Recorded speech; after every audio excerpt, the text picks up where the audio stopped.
fist away. Always make sure. Just talk right into the fist. So like try to keep it directly like parallel to whatever you're saying. So like talk like this into it. Mm-hmm. All right. Woo! Welcome everybody to the Despair Podcast, episode 7. I'm Jacob Johnson. This is Hans Krohn. We got Ian Haas and then Robert Reyes behind the camera. So hello everybody. What up? May or not have just seen Rob. It looked like a weird angle. All right. So what happened this week in the Despair household? In the Despair household. I'm not about that. Like here. This week we've pretty much just been doing a lot of working out actually for the most part in the household at least. At the business, it hasn't been overly flowing right now. At least throughout the week. Had a couple people here and there. Haven't had a failure in a while. Oh, we did have that one very large group of 24. 24, No. yeah. Yeah, about 24.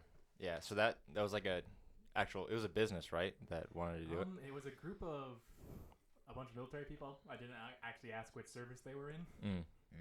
There was just like a group of that were stationed up here for like, a few months or whatever before heading back to Washington. We're like, we're going to go to this escape room. And then they set our record. Really? Yeah. Where they have it at? One of their team. They had 28 minutes remaining or something like that. So I think it was like 42 minutes, something like that. I think it was like 31 32 minutes. minutes, something like that. How many hints they use? 2. Damn. Yeah. Pros.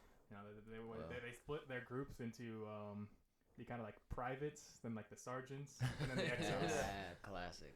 And the commanders just did away with everyone. Oh, sad. yeah. It actually went almost exactly how you would probably expect it of. Privates not doing well at all. Sergeants getting through it pretty good.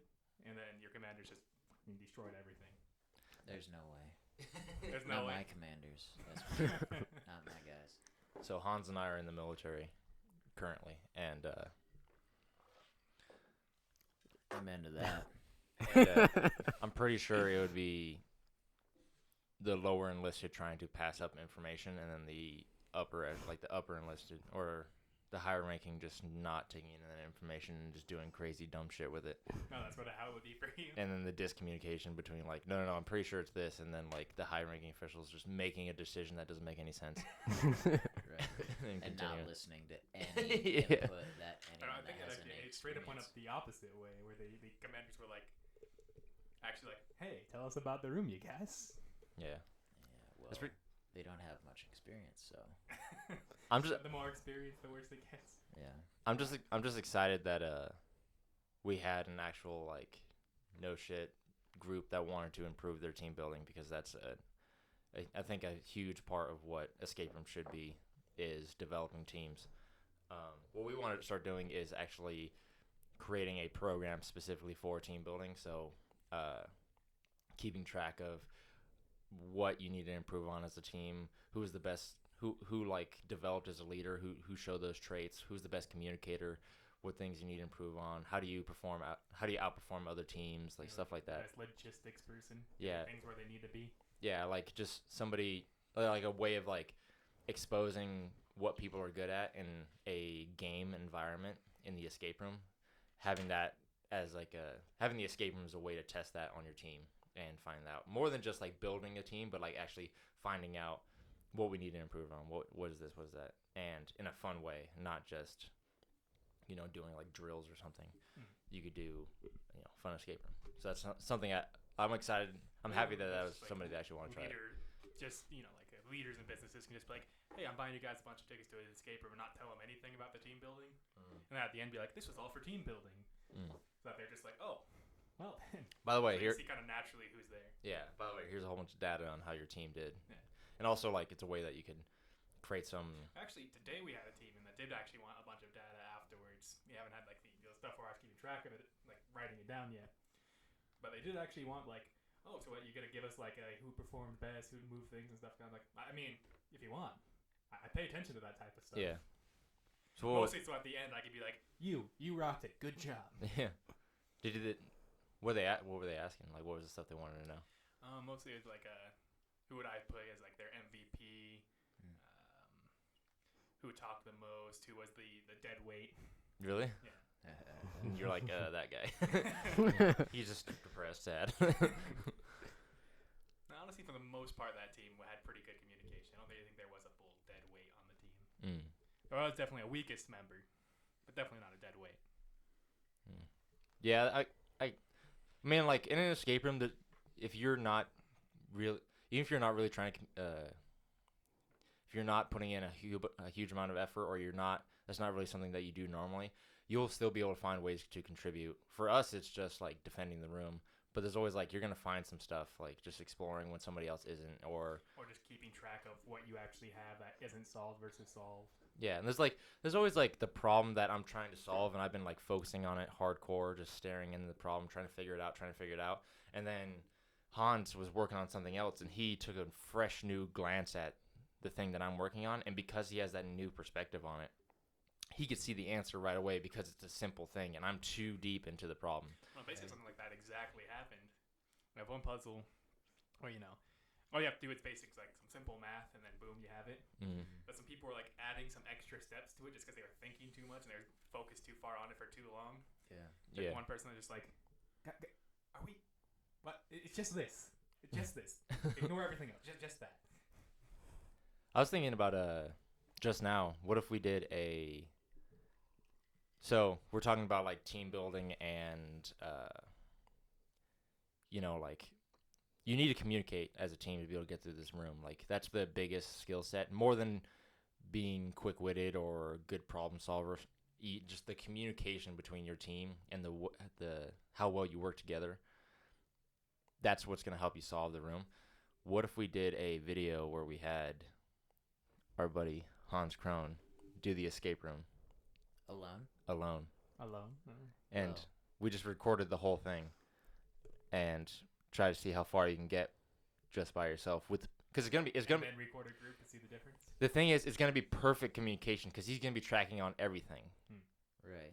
It's gonna be perfect communication. So how far can you get?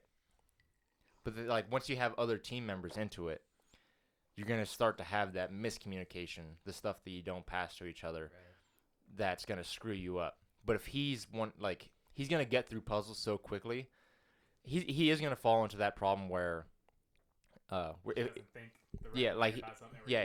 He's getting think quite outside the box. Overthink something. Yeah, he's getting too deep into the problem, and he doesn't get that outside perspective. He'll need to be able to actually be like, okay, I need a hint right now. Just get me back onto the momentum track. Yeah, almost as as an experiment, just to see how well can one person do it, how well can two people do it, how well can four people do it, and then like a standalone video where it's just Hans and he's by himself and and see how deep he gets into it in the hour allotted time. Like we have like the control group, which is like the normal like 6-member to 4 to 6-member group type deal, and then we have Hans solo. See how fast he gets through. Someone basically solo everything pretty well. So. Yeah. Definitely not impossible. And in addition to that, trying to impress a girl at the exact same time. The exact same time. Easy day. Yeah, I think that'd be a cool experiment to do. It's too scary, man. Scary? What are you talking about? That room's not scary at all. I walked into that room and he looked at me and he said, "I'm gonna shut this door." It's like I'm not gonna be on the inside. That alone got you. Yep. It scared the shit. There's just a dark room with webs in it and a cabin. It looks like a child's room. What's wrong with that? There's something under those covers, first of all, and it's very lumpy. It's scary. What do you say, human-like lumpy? Yeah, it's a small human for sure. Maybe a little green alien. What you don't know is that we have a little tiny paid actor, midget man, that we keep on with there. Oh, okay. He literally never leaves. Curls up. We pay him in Cheetos. Is the proper term dwarf? Nah. Come on. Just tiny man. Let's be politically correct here. I think dwarf is the less politically correct over tiny man. Tiny man? Tiny man. Have you seen the new Joker movie? No, I haven't seen it yet. Phenomenal. Absolutely phenomenal. I heard it was getting shit on because it's like, it's gonna like inspire villains in modern society. It was like, there's a lot of villain movies already. Isn't it supposed to be like a deep delve into like how a man descends into madness? Mental illness. Yeah, kind of. Hey, when the movie American Psycho came out, there wasn't a sudden spike in serial killers. That's all I'm saying. Yeah. I mean, has a Ted Bundy movie come out yet?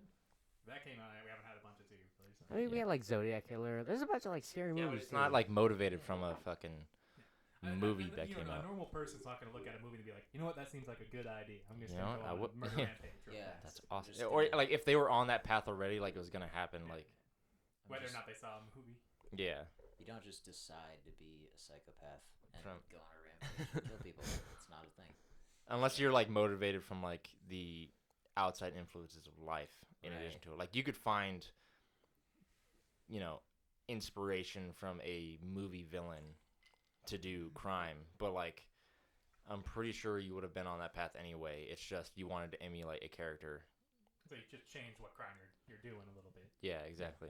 But if anything, I think it shined a new light on mental illness and the fact that you should acknowledge somebody that's in that dark of a place, because in the movie this person had a hardcore mental illness and brain trauma, and everybody, like the whole world was just fucking shitting on him the entire time, and it's just like delved him deeper and deeper and deeper into madness. And like if anything, it should be better for the world to see that and to be able to realize like fuck, we should notice somebody when they're on that path and change the trajectory of what he's going to do with like what the rest of his life is going to look like. Because I'm pretty sure at any moment if you stopped, like if a character was nice to him, acknowledged him and noticed him as a person earlier on in the story, he wouldn't have turned into that villain that he did at the end of the movie. You got to see the movie. I won't talk about it more, but It's pretty good. it's awesome. Yeah, sweet. You're describing a perfect storm that created the Joker Mm-hmm. and everything that he I mean, became. we have like a bunch of real life stories that are similar to that too. Like it's like one person, reached out and was like, "Hey, Right. let's get you moving on this path." Yeah. That their entire trajectory would have completely changed. Like sometimes somebody just needs to get acknowledged that they're important, or like that Or they at least that they're like a human being. that they have, yeah. Because he even says in the movie like he wasn't sure that he even existed until a certain event in the movie. He was talking to a therapist. He was like, I wasn't even ever since I was a little kid. I wasn't sure if I existed or not. And like the therapist wasn't really paying attention to what he was saying Oh, at that moment. Whoa. Yeah. no whammy right there. Yeah, so like if anybody just acknowledged him and like listened to him and actually like engaged into what he was saying, listened to what he was saying and responded accordingly, like that would like change the trajectory and he would have responded positively. If anything, this movie should shine a light onto those type of people. But no, people are taking it on like, no, it's going to inspire serial killer or it's going to inspire crime. You know, they're still after video games for inspiring serial killers. So You know, comic books were dumbed down or were softened because they thought they would increase crime. they did at least do a study that said like people in jail had a lot more comic books, but that's because that's what they had to read. Yeah, because Right. it's They weren't entertainment. reading books. Yeah, well, the jails It's don't 'cause- provide books. Right. Entertainment. Pictures. As well as what's interesting is a lot of them, from like talking to people that have been in jail or something, like a lot of people learn to read or learn some morals out of comic books. We have a Marine in our platoon that doesn't know how to read or write. That makes me immensely sad as a writer and avid reader. It is very sad. He literally, okay, so he showed up to the fleet. We're trying to teach him some Marine Corps lessons. And then he was writing stuff down, and then the guy that was teaching him, my buddy Mitzloff, was like, do you not know how to fucking read? And the guy was like, no, Lance Corporal. And he's like my friend was like, Jesus Christ. At one point he was like yelling at him because he was being dumb, because that's what you do in the Marine Corps when you show up to the fleet. Like You're like still a robot. yeah, you're like you like the kind of the traditions to be mean to the new guys, and then you And incorporate them as they do Yeah. stuff. Right. it's not really my thing, but that's kind of what happens. It literally halted right there. Like, do you not know how to fucking read? And the guy's like, no, that's Corporal. And then it just stopped. Like, this dude legit does not know how to read or write. Someone's got to help this guy. Like, get him back in the shape. Someone's got to get them to read. We've all decided, like all of us. I just think it's so hard though, like as an adult, unless you've like been trained how to teach someone to read, to actually teach an adult how to read. So what we think happened was we think that he legitimately was doing the special education classes, graduated, went to the recruiter. So our parents failed. Didn't Yeah. Yeah. Parents failed. The recruiter had to have lied and like done the tests for him and lied to get him through the Maps. The Yeah. actual writing stuff. or to get to the prerequisites to get through military qualifications to get to the training, because it's harder to get into the military than it is to get to college. Yeah. That's like the percentage that people that try and don't make it are way higher in the military than it is in college. This dude got through all that, so the parents failed him, teachers failed him, and then the recruiter lied to get him in here. He went through all of boot camp, all of infantry training battalion, and then ended up in our unit. Still doesn't know how to read or write, and still is a special education type person, and he's in our unit now. Like, where we fight America's enemies and like lives are on the line. We've decided reading is a very important skill. We've decided Potentially. fuck his job training. Like we're not gonna teach him infantry shit. Fuck it. What we want him to have is by the time he leaves the Marine Corps, he knows how to get a job, rent a apartment, and like basic life skills. We want him to know how to read and write. Life skills over the actual infantry skills. So instead of teaching stuff like, infantry job skills, we are literally teaching him, like, we're doing spelling tests and shit. Like, we're that's fantastic. Like, what it shouldn't have come to us. But it's fantastic that you're helping. You know what? For It's really wholesome though. You know. It's oh my god. Like, I can understand your frustration. Something else, man. Because a lot of shit must have went wrong to get that person there. like, Everything went wrong. so many people just tried and then just gave up. And the thing is, he's not like, he's a motivated person. Like, he Yes. tries and he actually gives a shit about what he's doing. The thing is, he's just not bright enough to get through everything, which is like the reason why we're actually So he has a learning disability. exactly, and he's in the Right. fucking infantry. That's why we're actually putting in effort to help him. Yeah. Whereas like there's If he wasn't putting an effort to learn and actually do this stuff. then we're just like, all right, fuck this guy. And there are people like that are like, they're average intelligence and they just don't give a shit. Yeah. So we don't give a fuck about them either. Like but this dude really gives a fuck, and we're teaching other people like how to do fucking radio reports and do like real infantry jobs. And then this person, we're pulling to the side and we're doing a spelling test real quick. We're having them read like a comic book, and then we're doing. It's good that you guys are doing that for him at the very least. It's one of those things that you just would never see. You'd never think it coming. happened. Yeah, like what do you expect? Like this guy shows up, he's supposed to be a basically infantry trained Marine, and he hasn't been to the first grade. Like, Yeah. What? Yeah. That's never. Here, try How keep does that try happen? to keep this up like here. Closer. No, like up higher. Oh, but Huh? Dude, Okay. like it's okay if it's in front of your mouth for like viewing. It smells funny. Oh, really? I mean, So that is the guest mic basically. yeah. Oh, sorry. By the Yeah, way, right. you have to sign your name on the table at the end of this Oh, because you have been a guest.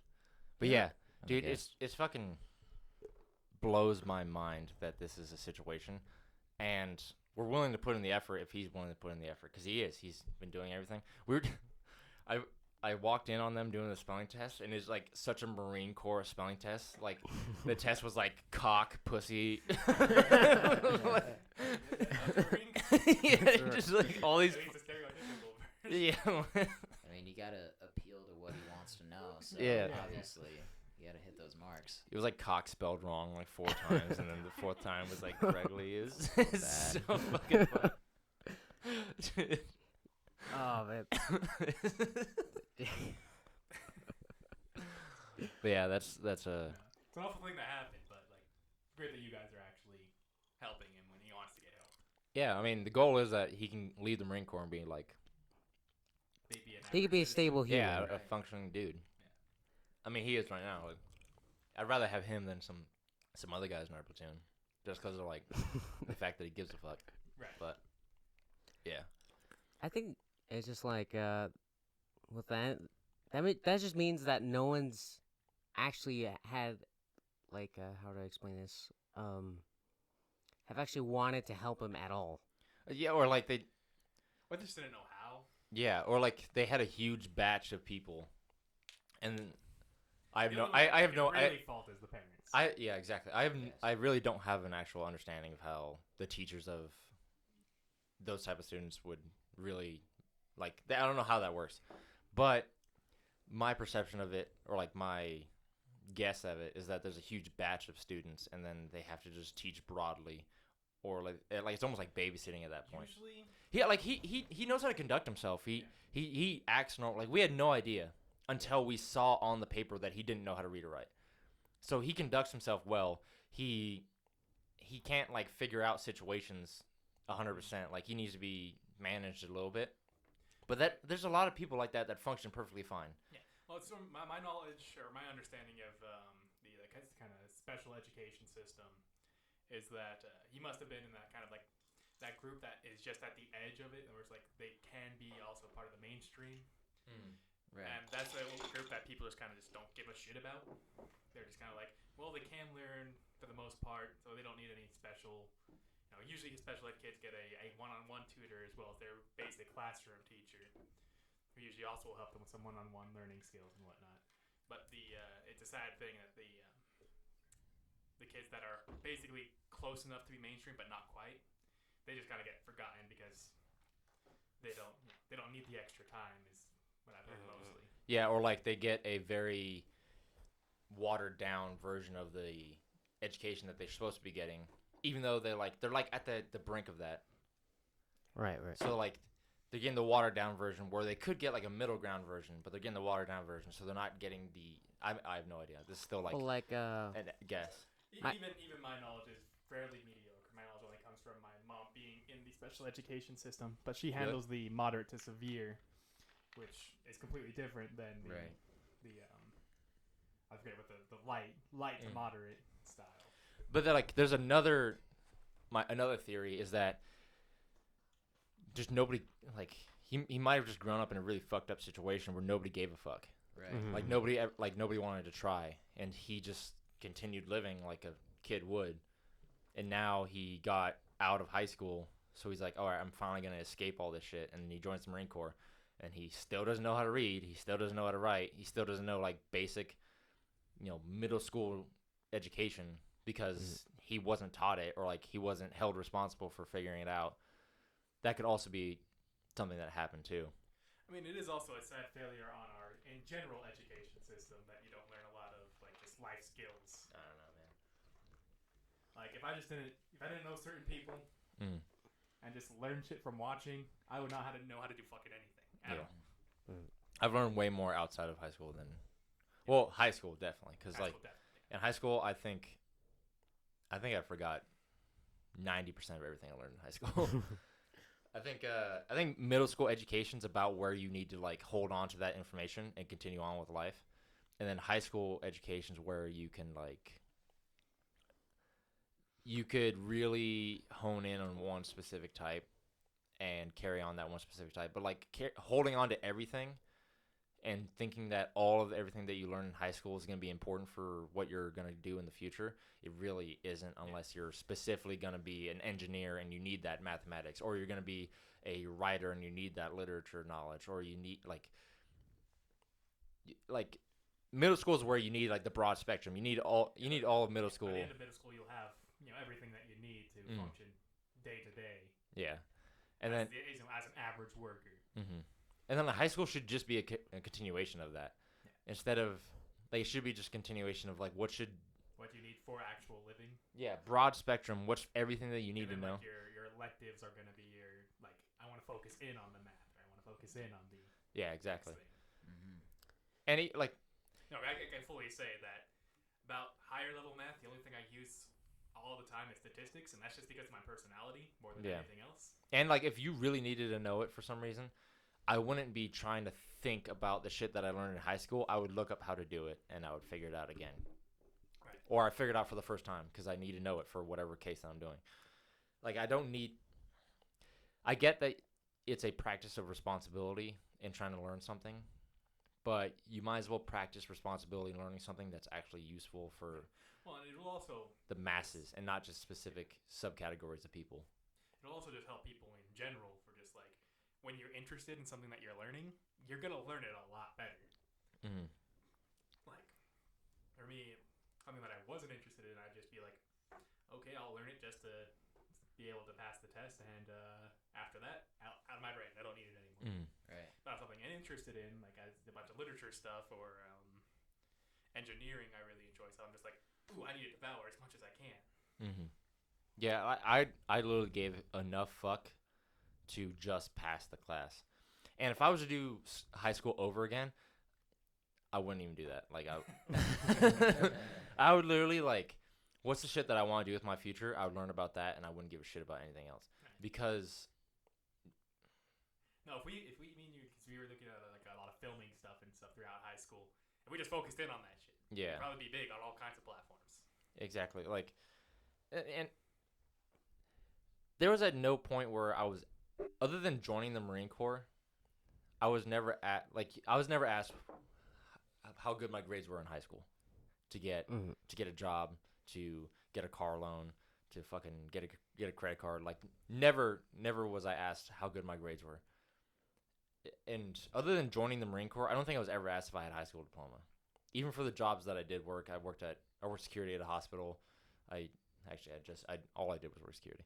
I worked security at a hospital, I worked security at concerts, and I worked security at a bar. At no point did I get asked if I had a high school diploma. And even if like that was a requirement, like a GED is fine enough.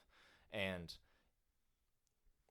any business that I open, I'm never gonna ask what their education was. I want to know how their work ethic is as a person. What is your skills? Yeah. What have you done professionally in the past? Because that's way more. That's what's way more important for most people is what have you done professionally. I think your success in high school is literally just a prep for how successful you're going to be in college. And how successful you're going to be in college is how, like, that piece of paper you get at the very end is like how you should judge your life. One little piece of paper is like they don't care what you learned in college. It's do you have the paper? Good. That's all you need.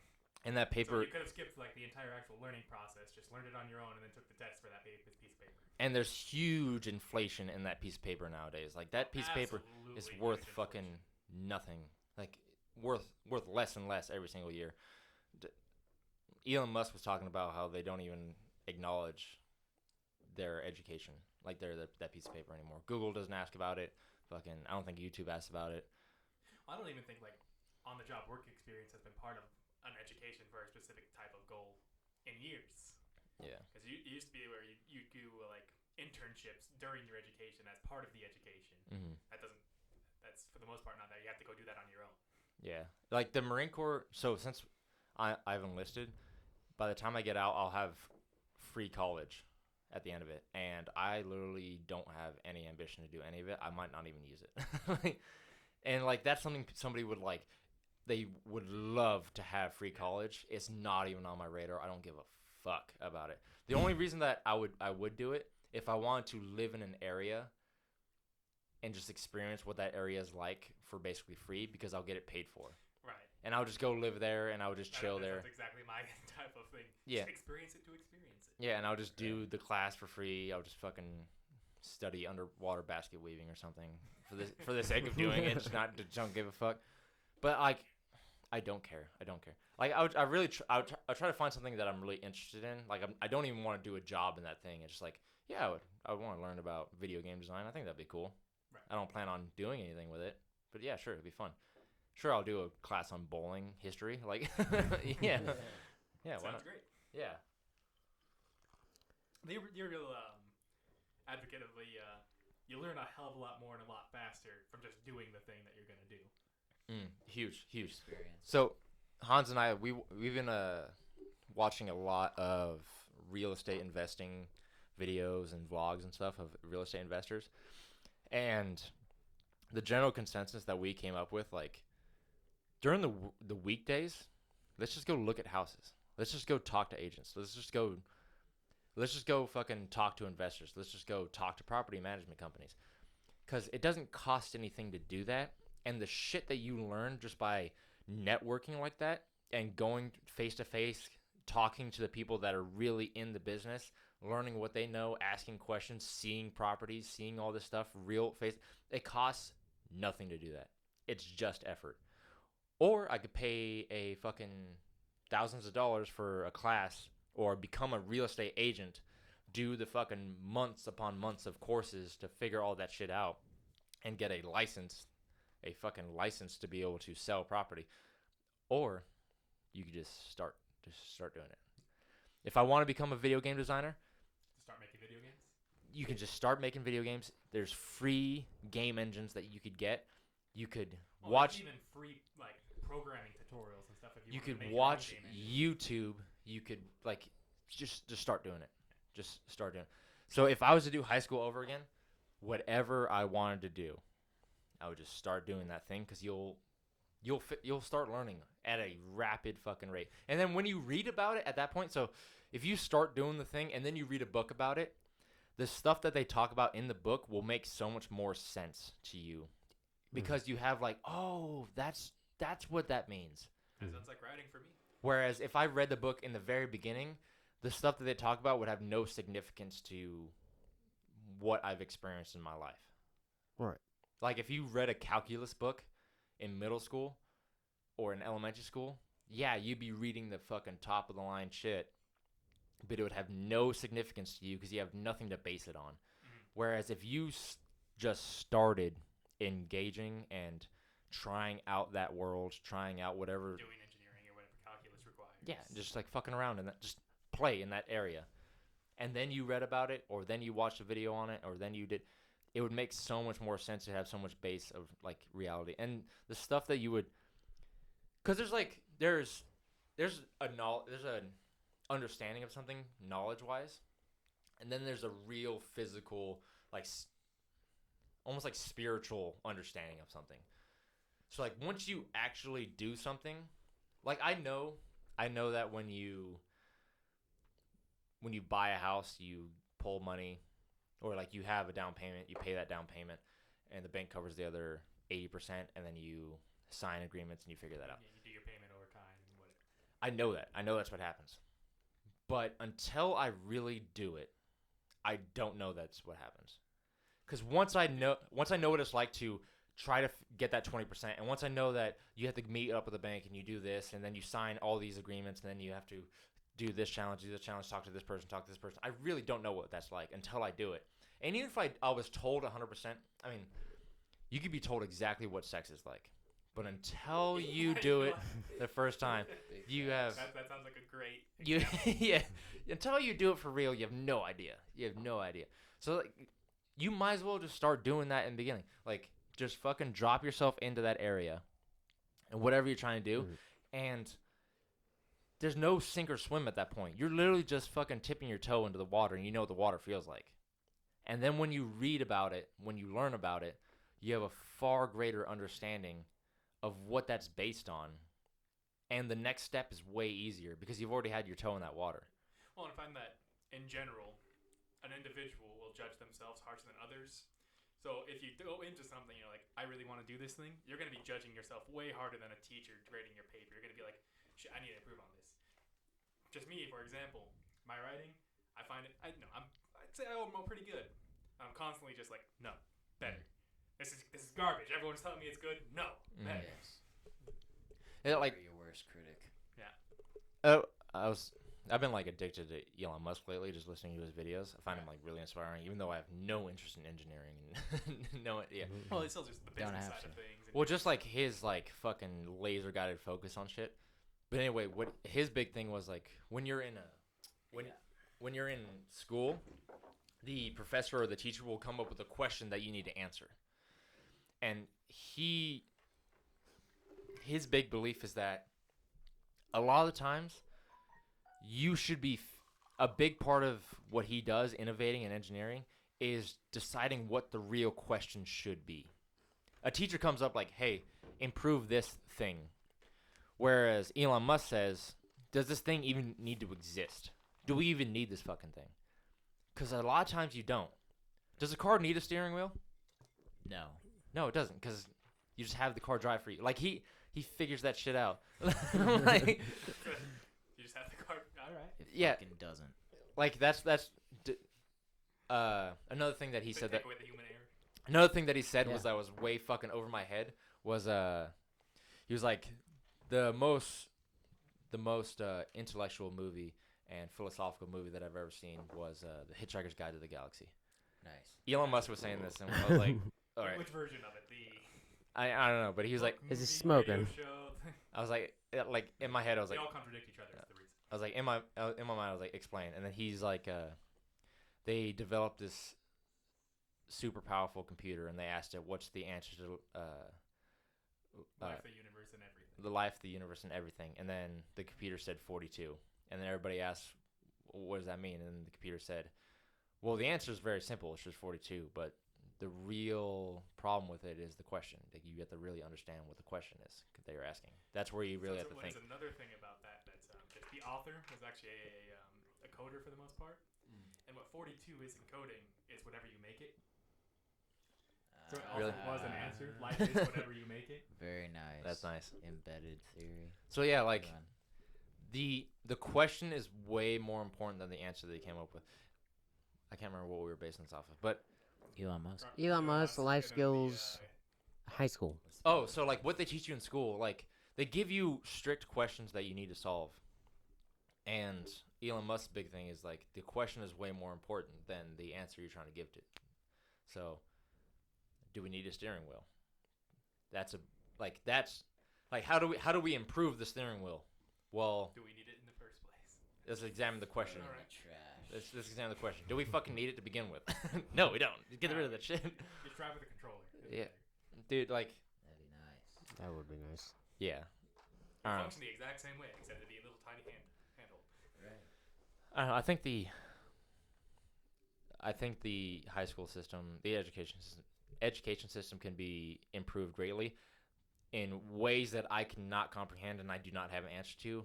My opinion on it, based on what I've gone through, is that the stuff that they teach in high school, like the system itself, I don't know how to improve that. But what they teach you in high school, I don't think it's important compared to other shit that you could be learning, like fucking basic Getting your car, like first car. getting a loan, Taxes, mortgages, tax- loans. You know, credit, making your fucking- resume.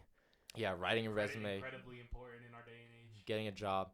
Like credit is so the economy is based on fucking capital and credit. Like that's all the We're economy a is. debt-based economy. So. That's how everybody is. That's how people build wealth. Yeah. Is with other people's money through debt. Like there's good debt and bad debt. How do like How you, do you tell the difference? you tell that to most people, they have no idea what the fuck that means. Good debt and bad debt. I don't know what the fuck that means. Good debt. You want to go there? So good debt. Let's go there. Good debt. I'm listening. So bad debt is I borrow money and I buy a fucking leopard jacket and it's fucking super nice and whatever. And I owe that money, so that's negative money to me. Ah. Good debt is I borrow money from the bank, I buy an investment, and that investment makes me money. There's a fantastic poster for Just in the Garage. Was the Poor mindset versus rich mindset. Mm. Is you take the money, you buy a nice car. That money depreciates over time because the car's depreciating in value. You take the money, you invest it into something. Over time, that value is just going up and up and up. yeah. So I use Perfect. debt to buy an expensive asset that makes me money. So I want to do that. exactly, that's good debt compared to bad debt. I didn't learn that shit in high school. I read it in a book while I was in high school, and I was reading that book. I was like, high school's retarded. That's what I was real. I was like, this. I do not need to be learning about fucking geometry right now. Like, I don't need to know how to find the area of a triangle using a circle. I can see you being that kid screaming at the teacher. from his desk. Do you remember Mrs. Frost, Robert? Yeah, I remember. Okay, so Mrs. Frost pulled me in front of the entire class, and okay, so she basically like try to like humiliate you, and I don't know if were you in that class? I was not in the class, but I remember you telling me vividly. Yeah, so she pulled me in front of the class and said that I wouldn't amount to anything because I didn't think college or high school was important. That's the kind of Yeah. model You your did. kids listening to I was like, Yeah. every honestly, day. through high school, I perfected napping. Yeah. So I literally slept, I think, through 80 to 90% of high school and got away with it because I did it in such a way that I would know what the teacher was talking about, and I just had I have pretty high natural intelligence, so I could just pop up, and when they ask me, like, they're like, Ian, whatever, I could just pop up and be like, what's on the board? What did they say last time I remember? Oh, here's the answer. Yeah. They would ask me, and I would be They like, stopped yeah. trying after a certain amount of time, but That's I slept awesome. through like 90% of high school. That's cool. No, I was just trying to talk to girls. That's all I did the entire time. There. Yeah. Nice. Dude, I didn't give a fuck. Like, I remember, so we had to write a essay in Mrs. Frost's class. We had to write an essay on what college we wanted to go to, and Had to write an essay on what college you wanted to go to? and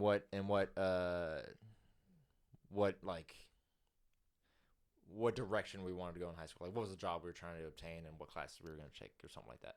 And then I wrote that college was stupid, and I wasn't going to go. I had no, Turn into a full essay. and I had no intention. Like, I wrote a full essay on it. Like, Fantastic. I wasn't going to go. And then she read it, and then she called me up. Like, she called me up to her desk, and she wanted me to rewrite it. And she was like explained to me that I should go to it. And then I literally told her, I was like, I have no intention of wasting money, getting debt to get a degree that's not going to be worth anything for a job that doesn't exist. Or It's- I didn't like, I just, Assuming the job does exist, you'll still be in debt for many Yeah. years paying it off. and I was like, I have no intention, like, I'm not going to do that. And then I wasn't nice about it. Like, I think I was very, very cunty to her, and then she was cunty right back. So that that happened. There are some professions where you Happens. do want like college type experience. You know what? Like medical. Trade things schools. Like that. Trade. Sure. You should Yeah. definitely like Get rid of colleges. Everything should just be trades. Medical profession, that's a trade. like Yeah. Sure. or just Sounds better to me. fucking Except like you can are the take trade. take a class to actually learn shit instead of getting the degree, like with the goal of learning a That was skill always my set. mindset. I was just like, if I need to learn something, I'll just go fucking learn it on my own. Yeah, and I don't think you need to go to college to learn a skill. The biggest thing about college, I straight up, I was just like, I can just go buy the textbooks on my own for $60 and Yeah. learn it at my own pace whenever I want to learn it, And not have to give them and back. not pay several $1,000s to get a teacher to tell me what they think about the book. Yeah, and I like there's fucking what I don't think it's gonna last that much longer. That's the fucking. I do think we are hitting like a turning point in just the education in general. That's why I'm really excited about that. Just shit like Skillshare and just fucking YouTube.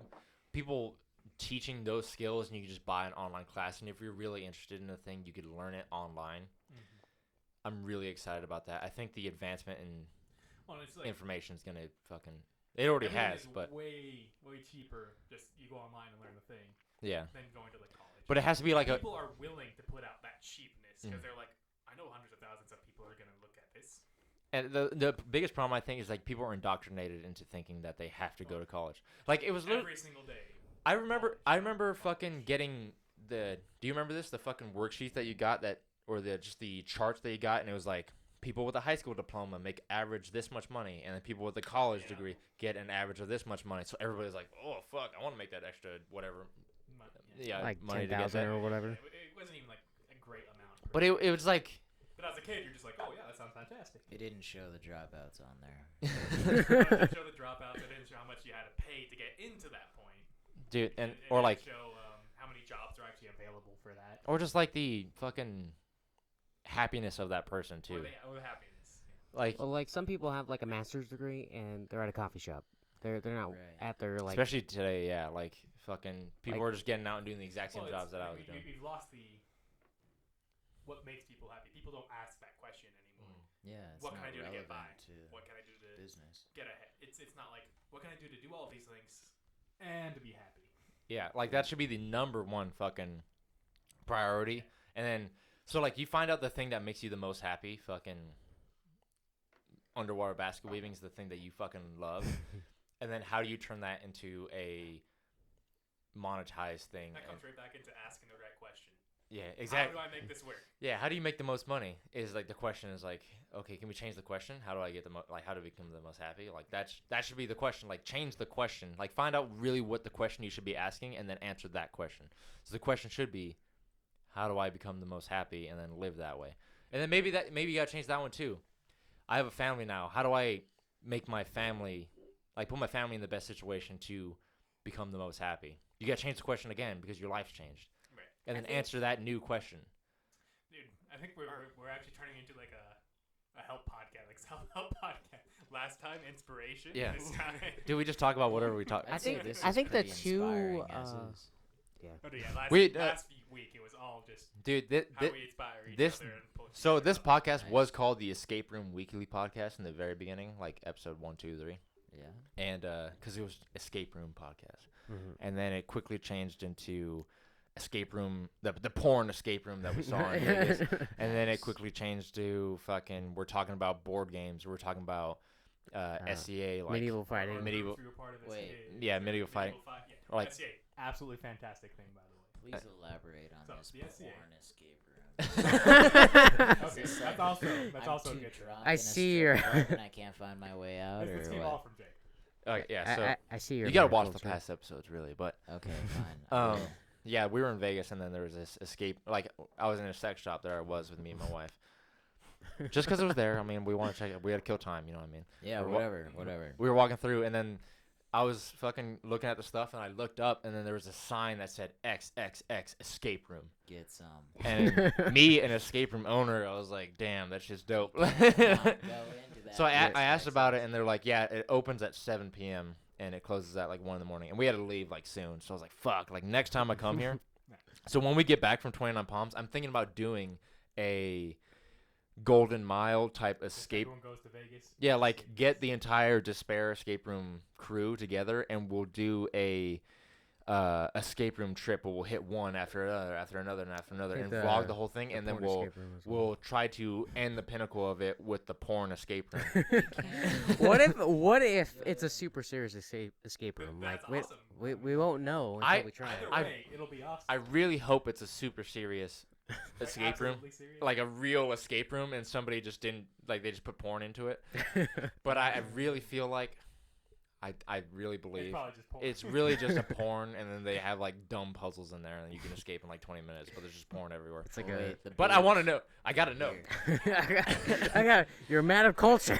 I don't know Think where about, the like- face goes. I will find it. Oh, Yeah. There's only one way we find out, really. Maybe you have to go do it. by doing it. Yeah. Can't And you? then on the podcast after that, we can talk about the experience. Yeah. So we talked about we started talking about escape rooms, then we talked about porn escape rooms, and then we started talking about SCA, then we started talking about board games and Dungeons and Dragons, then we started talking about getting healthy and motivation and improving your life, and then on this podcast we started talking about what we did last week, then we started talking about the shit that inspires us, education. Like we really go fucking off the rails. So we were starting out as the Escape Room Weekly Podcast, and it quickly changed to just It's just so hard to stay on just. it's just Despair Podcast, because like it's the Despair crew talking about whatever the fuck they want, and escape rooms are business. That's what we do. That's the goal, right? Yeah. Just talk about And Oh, wait, shit. you want to get paid for just talking, right? yeah, whatever we want to talk about. Even if 0 people watch this, it's a great excuse to drink with your friends, have a chat, and actually learn about each other. And if 100,000 people decide to watch it, Yeah, that's awesome. Oh. We can all join in the conversation of porn escape rooms.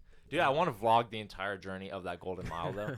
we do have to do that. Yeah, like, so there's a, Go straight up on our story. because there's a legit, like, there's legit escape rooms out there, like, serious ones, and I think there's dozens upon dozens of them. So we're But not you going to, can't record inside them. we can't record inside them. You'd vlog before going. Yeah, we can vlog the journey, And walking up to it, immediately after? walking, Immediately after. yeah, we Come can, on. we can walk the strip up to it, talk about it, and then we could do the escape room. We can interview the owner of it. We can, Maybe sneak in a vlog inside one. Right? yeah, Yeah, like you we're gotta gonna sneak one in. we got- there. so what we're gonna do is we're gonna talk to the owner of it and be like, hey, we're escape room owners, and we're doing a vlog of we're gonna hit all the escape rooms.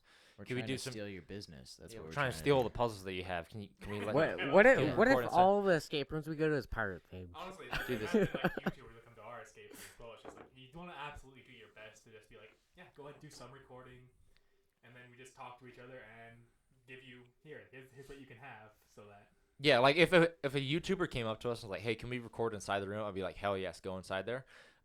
Before you release the video, let us see it and try not to record any answers to puzzles or like you actually like, solving the puzzles. reactions to Like things. reactions to stuff, funny dialogue, shit like that. Include all of that. I want you to make the best video you can inside there.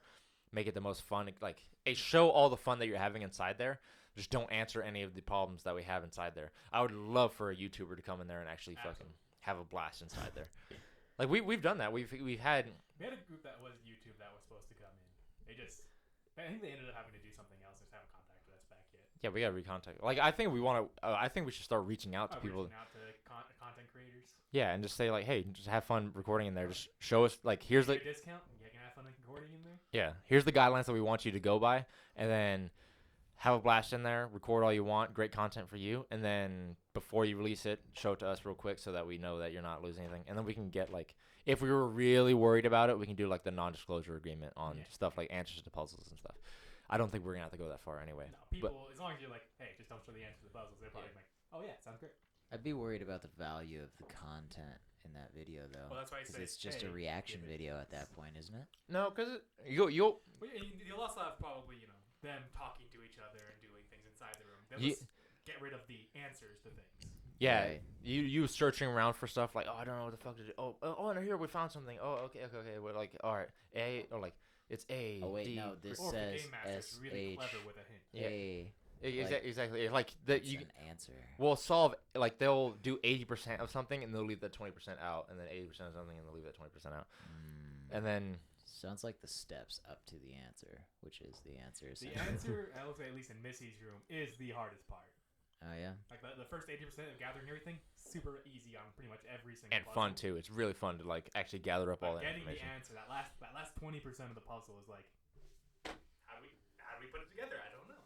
Yeah, you give hints away, and sometimes they still don't get it. Like you Right. give them. Sometimes you have to be like, here's like 5 hints. Yeah, like this is the code 267. Like you just give them the answer at that point. Like this part that they're missing, like they just don't get the thing.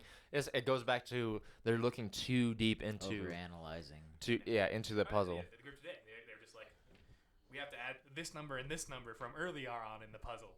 Why? I don't know. yeah. Yeah. That's the thing is like we're doing a lot of writing in the lab, so we're hardcore working on the next room inside of the Despair universe right now, and there's a lot more writing that goes into this one. What's also very interesting for that one is just that it's taking place so far along in the universe, where it's like Missy's room is like the beginning of the universe, so it's not like a follow-up right after.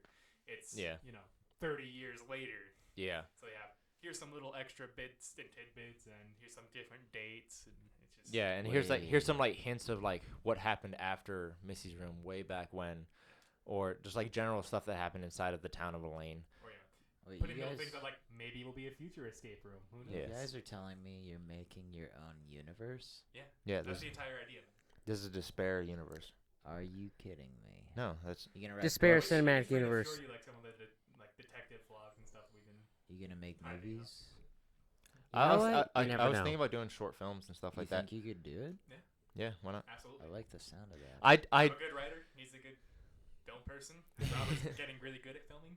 Nice. I'm a huge advocate of that. Escape rooms should be way more than just solving puzzles inside of a room to escape. Right. I think it should be very, very story. But I think it's a great story and adventure engine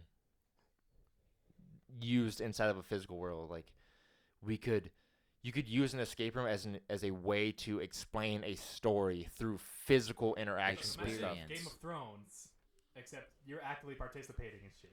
Right. Yeah, imagine Star Wars, but you're actually inside of the Millennium Falcon, moving around doing stuff. Yeah. Imagine you're in the Lord of the Rings and you're actually like in this battle. Like imagine you're in the Resident Evil video games, but you're inside the mansion and you're fucking putting shit around. Like you, Right. You are your character. yeah, I think that should be where escape rooms should be taking themselves. There are escape rooms that care about story. There are escape rooms that care about interaction. There are escape rooms that care about character building. I think it should be a new medium of adventure and storytelling and role playing. Like that's where I want to take escape rooms. And for that to happen, we really have to experiment, find out what works, really go outside the box, rethink the question. Like, how do we make better puzzles for the escape room? If that's the general question, I think we should rethink the question. Should there even be puzzles inside this escape room? That's a great question. Like, does an escape Does room? an escape room need puzzles? need puzzles at all. It doesn't. No. We can just have an escape room where you have to survive. You have to do. Like, you have to be quick But and you're still like responsive. on, tense. You have to be responsive. You have to actively solve things. Yeah. Aren't puzzles. Exactly. Like, I think we should constantly, instead of just innovating what the system already has, let's rethink the question and find out how do we improve being inside of a room and providing an adventure. Like, that's what an escape room is. Like, the word escape room, I think, is limiting in itself. Or even just a clue adventure. Where Yeah. it's like, it's so straight just social deduction. Yeah. You're with a bunch of people, you have to figure out what the fuck's happening. I think, It's all done through talking. yeah, like real fucking intrigue thinking. Like, that could be a avenue for an escape room. The only reason why I use the word escape room is because that's a basis for people to go off of because they've done escape rooms before. I really think it should be just more of an adventure room, because escape room gives it implies that you're going to be locked in a room and you have to escape it. Whereas, what if you just went through this door and all of a sudden you were thrown into an adventure and you had to do whatever the adventure asks of it?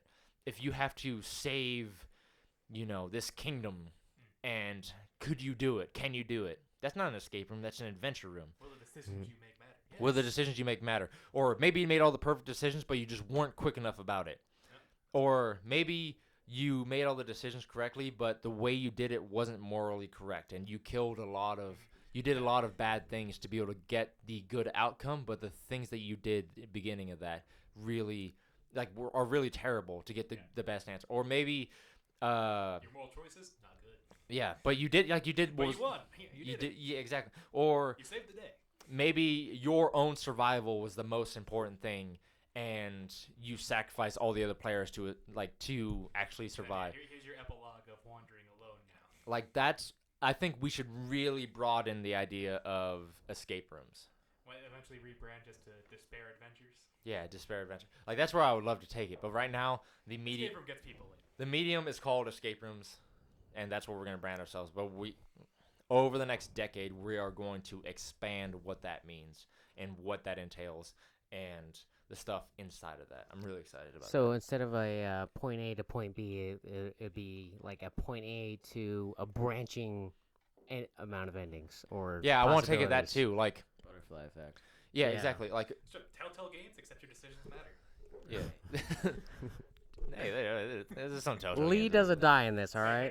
The very first Telltale game, your decisions kind of matter. Dude, the Walking Dead game was phenomenal. After that, they're not even in business anymore. Yeah, they're out. I don't think it was the games. I think it was like the actual business behind it. Probably business model. Yeah, I think the game sold fairly well. yeah. But I think it's a huge niche of games. Like, people really like that type of stuff, and I want to make a physical game medium for that. There's tons of games like Until Dawn, critically acclaimed. Another one of those games where it's like your decisions matter and you have to react in certain places, or your character will just die, even if your decisions were great. Fantastic. We take that, turn it into real life. Except you're not actually dying. Right. Just the character you're playing is dying, and that might change the entire universe. Exactly. Like, we are currently developing for Missy's Room too. Like, we've been. We have to put Missy's Room on the side a little bit, but we still have shit that we're developing for it. Yeah, like Missy's Room we've had open for months now, and we are still in the process of making stuff for that to improve that aspect of it. So if you win, you're going to get a different outcome physically. Like, in world, the shit that you get to take home with you is going to be different than if you, like, win or lose is going to be different. If you before you enter the room, we're going to try to develop a Kind of like a do your own adventure. a choose your own adventure. It's not going to be the same for every single person that goes inside this room. And what choices you make will affect the characters in future rooms. In future rooms too. If the characters show up again, say you were an asshole throughout all your choices in the beginning, that character is going to continue to be an asshole. Like, his primary stuff is going to be more assholey than it was in the beginning. Yeah. Like, at the beginning, it might have just been like, I'm just going to take my guitar back because fuck these guys. Yeah. Later on, it might be, I'm actively a fucking thief now. Yeah, and like the team that you've played for, so like you come up with a team name when you do the game. If your team won the first room, and then it goes into the second room, the second room is going to be different for your team because you won the first game. Yeah, you have completely different information at the very least. Yeah, so the world is different for your playthrough of it because in your version of that universe, you survived. Right. It's a different version of the universe. But if you died in the first room, when you go to the second room, there's a different version of that universe than the other guys because You didn't die, but bad thing or a thing happened that's different. Than Yeah, if like- you had succeeded. if you succeed or fail, it's gonna be a branch in the story arc when you go into the second room. A game-changing event. Yeah. Occurred. Yeah. And if it's like little snippets of information, like It might be an entire universe-changing event, whether you succeed or fail. Failure might actually be a good thing in some cases, like universe-wise. yeah, I like the way you say that.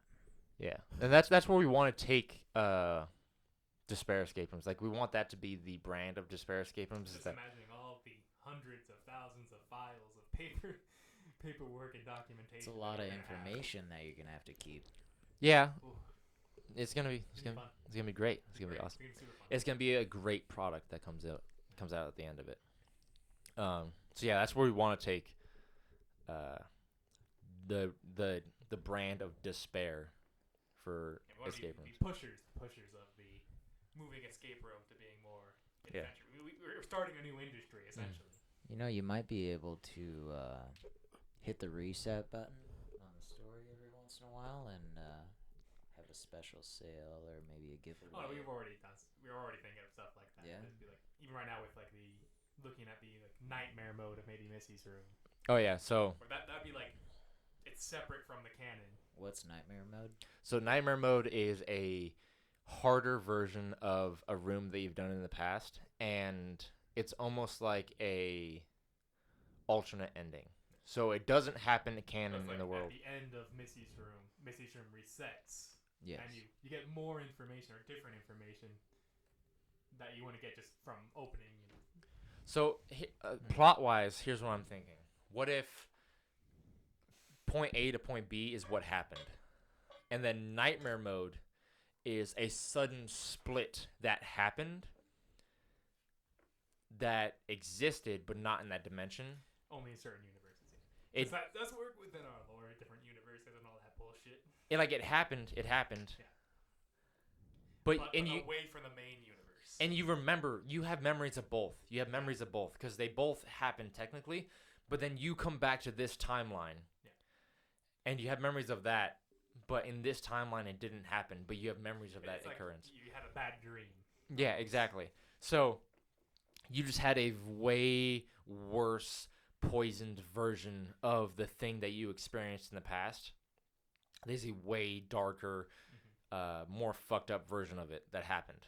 And that's what Which does give you some more information, yeah. but And that's I'm not what sure if it's true information. that's what nightmare mode happened. Like you just like panicked attacked and you teleported into It's this one of different those dimension and you experienced this chaos and then you came back all of a sudden and now you're back and you have this new information that you don't know if it's real or not. You don't know if it's a fucked up game that the entity is playing on With you. or- So that's what nightmare mode is. Like it's just a sudden like chaos that happened. It's like That's Yeah. Halo 3 Legendary with old school zone. That's what I remember. Gets him. You don't know if that's real or not, you know. Yeah. You had to get that recon helmet, right? Yeah. Right.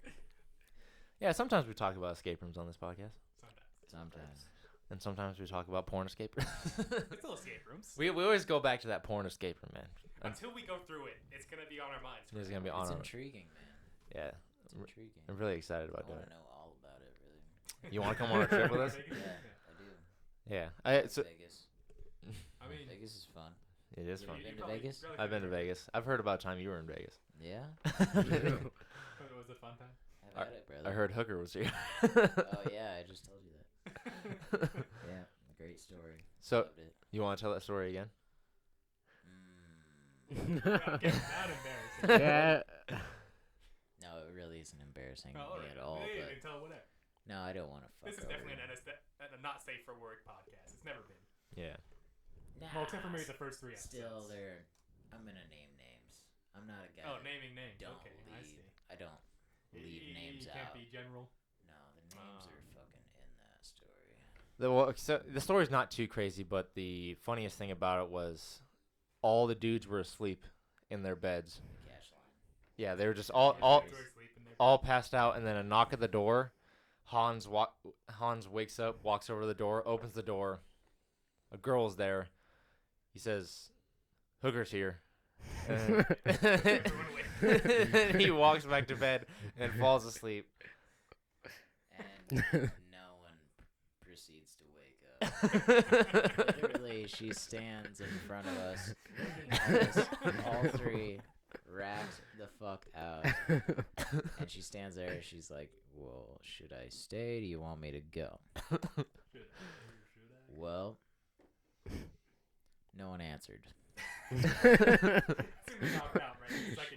surprised she let herself out without stealing our wallets.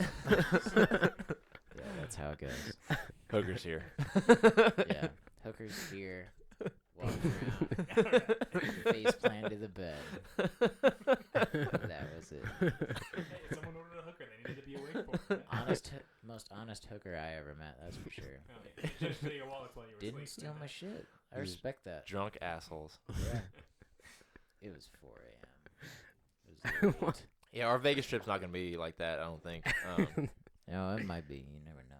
Well, yeah, I plan on just going to escape rooms, and then maybe at the very end of the night we can start drinking. A But hooker. Drink a little bit. I'm showing up drunk. Fucking walking into escape rooms and just ripping shit off the walls. pulling furniture out. Yeah. The employees are The super reason why we pissed. nailed everything down. Exactly. The employees are always super Still pissed not at you. surprised that A people clue's getting lost. would move the entire birdcage like across the room, Yeah, flip like it upside down and shit. Oh. just like over the intercom, like stop. It's like, what the fuck are you doing? What are you doing? You know what I'm really excited about doing too is like actually talking to other escape room like employees, finding out like How they do things. How they they're do- looking at. yeah, and then like That's probably more interesting for me for being like, oh, this is how I do things. yeah, exactly. Like I think that's cool information to know. And then like talking to them like, hey, we own an escape room is like Already, one thing that I tend to do differently than a lot, at least the ones up here, is that I do warn everyone that our entity, our cat that's talking to them, can and will talk on its own, and it may or may not help you. yeah you And get it'll be little things like, you should go look at this. Or That's something just fucked like, up. hey, you know, a small little fact about this, blah, blah, blah, and just start fucking rambling. And they'll, you know, sometimes they'll just come and just sit there and listen to me ramble and stuff. yeah, you actually give information. Like It helps us a lot with the balancing that we want. yeah, because we want to provide a game that like everybody has a good time at. We don't want you to feel frustrated because you can't get past a certain part of the game. It's equally Maybe challenging we want to try to like and not satisfying. force you to use hints. Yeah. Occasionally, before I understand the story, I'm just like, hey, you could use a hint if you want. You having trouble? You have to stop. Yeah. That's the thing. That's the thing that we're trying to fix with the lab. So the lab, we're trying something a little bit different. You're gonna be able to find hints throughout the game. Yeah. So you have a certain limited resource. Yeah. So instead of just like you can ask for a hint and then it costs against your score, which is how we've currently been doing it, and some escape rooms have been doing it. We want you to be able to find hints throughout the room. And if you don't find the hints while you're in the room, it's as if you spent them. So like the amount of hints that you have at the end that you've collected, that adds to your score. Yeah. If you didn't find them, it's as if you spent them. If you spent them, it's gone. You use it. So It adds another layer of game. I'm confused. Because now it becomes a resource management game. So what we're saying is that we'll hide items or something that you need to find in With order to hints on use them. on hints. well, you could spend them for hints. So Spend them. the person would still be talking to you and telling you the hints, but you're finding, let's say in our words, when we're working right now, blood vials, right? yeah. You can spend those blood vials to get a hint, or to maybe unlock a cabinet or do something like that. Sounds fun. Or you could save them and get a better score. Yeah. So Oh, you you have can only a save limited, them. yeah, you have only a limited amount of hints. Gotcha. If you use them all, but if you save them, you get a better score. You get a better ending. Yeah. So Mm-hmm. instead of So like it becomes resource management. yeah, it's a currency exactly. So instead of there being like a little pride thing, because like what happens whenever I do escape rooms with Yeah, so my it's like, friends. It's on your pride. You're like, okay, I'm not asking for anything. I'm not going to do any hints until the last 15 minutes, and then I'm going to do 10 hints in a row so I can escape. Like, that's what ends up happening for me is, like, we're so like, we don't want to use any hints, and then there's the last 10 minutes, and then we use a bunch of fucking hints just so we can escape in time. Whereas this way, it's more of a decision. Like, I think we'll get a better score if we just use the hint right now instead of saving it Right. It's for the in end. the moment. And Yeah, like, also, it's even like- for team building stuff, you'll see that one guy who just uses one without telling anyone. Yeah, That's just fucked like up. just sends it. Yeah, I think I think that's a cooler way of I'm all about trying to find ways for you to have to do some dialogue with people to come up with a decision. Right. Whereas with all other escape rooms, it's maybe like they come up with ideas and then they try it, it succeeds or fails. I want to come up with a situation where you have to decide with your buddies, with the team. Gotcha. It's What- not a succeed or fail. It's a do we need to use this resource? Yeah, it's a decision. Right. Like, was this the right decision or not? We don't know until the very, very end. Like, hey, should we do this? Should we do this? Should we do this? Yeah, yeah. Or everybody in All in favor. okay, we're doing it. Yeah, we'll spend this. We'll drop the fucking coin or we'll drop the blood vial into the box, or hey, we're using this thing, or hey, we're spending it to unlock this box, or whatever. Like, it creates another aspect of it, a dialogue, social aspect of it, or maybe you got the guy that just decides and does it. You don't need everybody's go ahead on. Everyone's gonna be angry at him the entire time. Or maybe he made the right decision, and He he made the right decision. like that. I like that adding that aspect But of you have something to talk about now. that human element Hey, to it. remember when Jerry fucking just used that fucking hint? Yeah. You remember that? Yeah, Jerry, I remember that. Or maybe when he had the initiative, Fuck that guy. or maybe remember that time he. Yeah, he used the hint and absolutely fucking saved us. Yeah, remember he had the initiative to do it, and he unlocked the box, and it was exactly what we needed, and it did this thing. But would you get to decide what the hint is used on? Because So I we're like the mystery box. what we're thinking is there's a general hint, like we don't know how to solve this thing. We'll spend the hint, And and then that would be me telling you the most important information that you need to know right at that moment. but then there's the box that you could spend the hint on, and you get it. And it's a physical thing that helps. It's a physical prop that you pull out, and this thing right here is a tool that will help us. We don't know what it does. You found Horsaw's flask. Yeah, so like, what the fuck does this do? And you don't know what it does until you start trying it on shit, and then for some Drinking reason, out of it. so you start drinking out of it, Preferably. and then you The drink gives you chords. and then you feel way better about losing. So like Maluza, baby. like different. Well, I want to start adding elements to it. Like, this is also a test. Like, maybe this is not what an escape room. I don't think there's any fail in this, but maybe this is not what an escape room needs. But Despair is a escape room company that's going to be testing all of these aspects of game Right. into the escape rooms to develop that very deep game element into an escape room. You of- better get some serious fucking ERFs out there, though. what do you mean? Earths. Instructor rating forms. Oh, but yeah. for escape rooms. Yeah, like obviously. see how like the response is. Which is, what's crazy though is like we got serious escape room fans that have gone through our escape room and they've all loved it. I don't think we've had I have not had a single complaint anytime I've been in any of the rooms ever. a single negative review. All Not a single one. well, like the worst we've had is that like just no Worst response. side is like, wow, that was really difficult. Yeah, exactly. And we've had great responses, like people loving the escape room. They want to know when the lab's open, if they can do it right now. We've had people wanting to do the same room over again. That's awesome. And- I've had some people come in to do the same room over again. Yeah, like we want. That's why we want to come up with nightmare mode. Like, oh, you want to do the room again? Like, Just to change it up. yeah, hey, you're coming to do it again. It's all new puzzles, same room, but you can just come do it again. It's cheaper than it was before. Just come do it again. Cool. Yeah, like, I'm going to go to the bathroom and grab more of that. yeah. Here, fill this up with ice, Yeah. That sounded pretty desperate right there. Let's feel this up. please. I was about to have an iceless drink right now. That's what was about to happen. What, you can't down the iceless drink? I mean, I could, but So, Wow, look Way what you've done. to fucking go. oh, Oh, shit. sound Do, do I video? Yeah, show it. Look what you run. Oh no, like the Yeah, unprofessionalism on disaster. that side. So, Look how nice there's a fucking TV and books and shit. Like, we're not professional at all. When I was This recording, is a room. Is all it's It's just a fucking. This is Ian's bedroom now, by the way. I Oh, right over shit. there. Yeah, this is right here. This is like so Pixar, like the way that their offices works. There's like fucking hammocks in their offices so that they could sleep and then work, fucking hardcore, and then sleep and then work and then sleep. That's kind of how this one is. Except you're the only one that's fucking doing that. So the main employee that's sleeping I get to and look then at all this stuff and be like, okay, I'm inspired.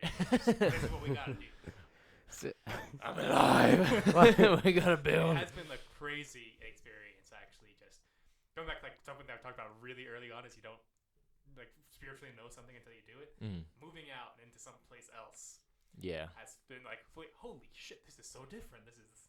I think it's brand new stuff. I think it's a very, very important part. Like it's a very important growth moment. Even if like, there's nothing difficult that happened. No, it was just moving shit over here and talking to Grace, getting things settled. Yeah, and it's like something about just like a responsibility aspect of it. I was talking to Robert's parents the other night, and I was just like, I know, everything feels way different than I thought it would feel. I did not ever think I'd be like in the situation I am right now, where like life feels fast paced, even though it's not. Yeah, dude. well, like I think that's like the first time Ian's like talked like a full conversation with like my mom and shit. and my mom loves to talk. she does. She loves it. Chews off Ian's ear. All of us, man. Like Whatever. yesterday. If you sit there for 2 minutes, it's over.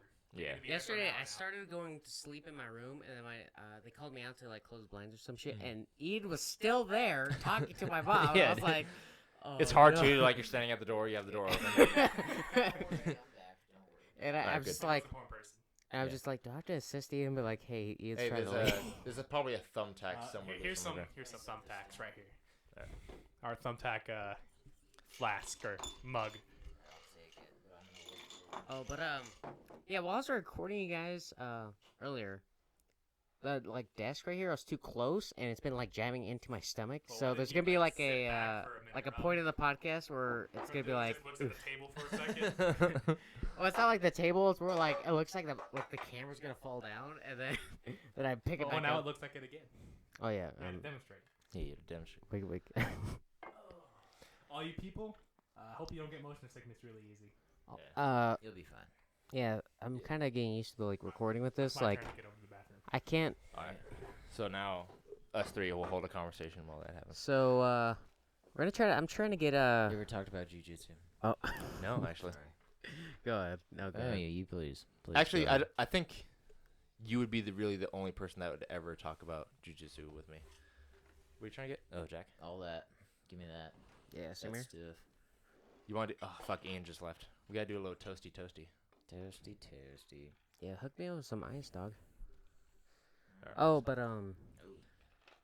No, I've never talked about jujitsu Hot damn, dude. on the cast. Gotta get going on that. How much do you want? Oh, tell me when. But it's dude, I don't know, dude. I can't really see, so a shot's worth, I guess. shot for A it. double shot. Yeah. Hands your. Yeah. Do you care about him? I mean, he's a good guy. What do you? Yeah, he I'm a deserves- lightweight, He alright. deserves a little bit more than that. Great guy. I don't need any eyes. All right. Well, I do need Pepsi. here I got you, bro. It's just ice and Jack. Just snatch me that. Yeah. Yeah. Gotcha. Thank you. Oh, but jujitsu. Do you do like martial arts and stuff, or? I started training jujitsu That's cool. with your boy here, Oh, Jacob Johnson, very cool.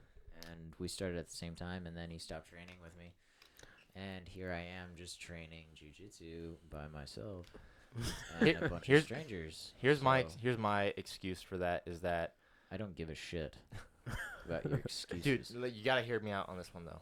My excuse is that I've been trying to build this Empire. right? Dragon. But we can go to jiu-jitsu, Yes. or our new exciting potential hobby Can is be we- hustling motherfuckers. hustling and looking at properties, meeting agents, meeting property managers, meeting investors. Let's do a toast real quick. I feel like there's a why not both in there. Dude, there's not much time outside of the Marine Corps. That's the biggest problem. Here, cheers, guys. Two. That's just my This is a great podcast. Just to a great podcast. Do a great podcast. I'm having a great time. Fantastic. I'm enjoying myself. Tickling me. Oh, shit. Robert, I spill once every day, all right? Here's the thing. I was very worried because we're just over like all the audio equipment. yeah. I was also scared. Shit. Robert, you Or should those little always be bags scared. go. I'm just happy that you spilled it on just wood table. You're allowed one a day, Roberts. That's the only one. Please try that. You're done. You cut. You get no more. You cut me off. Do it again. You gotta pay me $10. I'm gonna tie you up and throw you in the closet. Of the amount that you already owe me. It's okay. Oh, man. But dude, I'm thinking like, what if we just we get off work and we just start just viewing homes, viewing properties. You know what will happen is we'll get insanely good at it. That's. Oh no. Oh, no. That's such a terrible thing. Right? Yeah, dude. That's where, like, if I got to the point where that was my hobby and that's what I did for fun, Yes. like that's shit. where there's That's like next this. level. I have fucking fun working on the escape room, not just like drinking and doing the podcast because this is a blast. I really enjoy this. Even if there was no escape room, I would love this excuse for us to just record and talk to each other. Because this is really an excuse to just drink and just talk to your buddies and talk about shit. Damn right. But Thank you, YouTube and stuff, for making that a thing that you could do. yeah, just making it a possibility. But Shut up. also, we're just working on the escape room is fucking fun for me. Just Yeah. like building it is fun. Oh, we talked about that last time. It was just while we're in there all together, just doing shit. Fucking Ye- blast. Yeah, it's awesome. Like we're all just working on something else to get. Like everybody's working on something. We're just like hustling together, building something.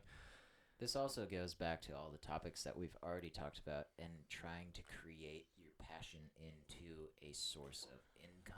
Yeah. Being fuck high school and college Yeah. and figure out what you actually want to do for a living. Wholesome as So- fuck. Yeah, you're on the right path, brother. That's You're what I'm doing saying. great, That's what I'm I saying. already think I'm way better writer than any of my friends that went to college to learn about writing. which is awesome. Yeah, and like you have an actual thing you could put that writing into. Well, as well as acting and talking. Yeah. Yeah. You have. I mean, did you see me like at the desk when Mm. I'm in character as the cat entity? Mm. Okay, my entire body's all like, ooh, I'm not. You're all into it. And I do stuff.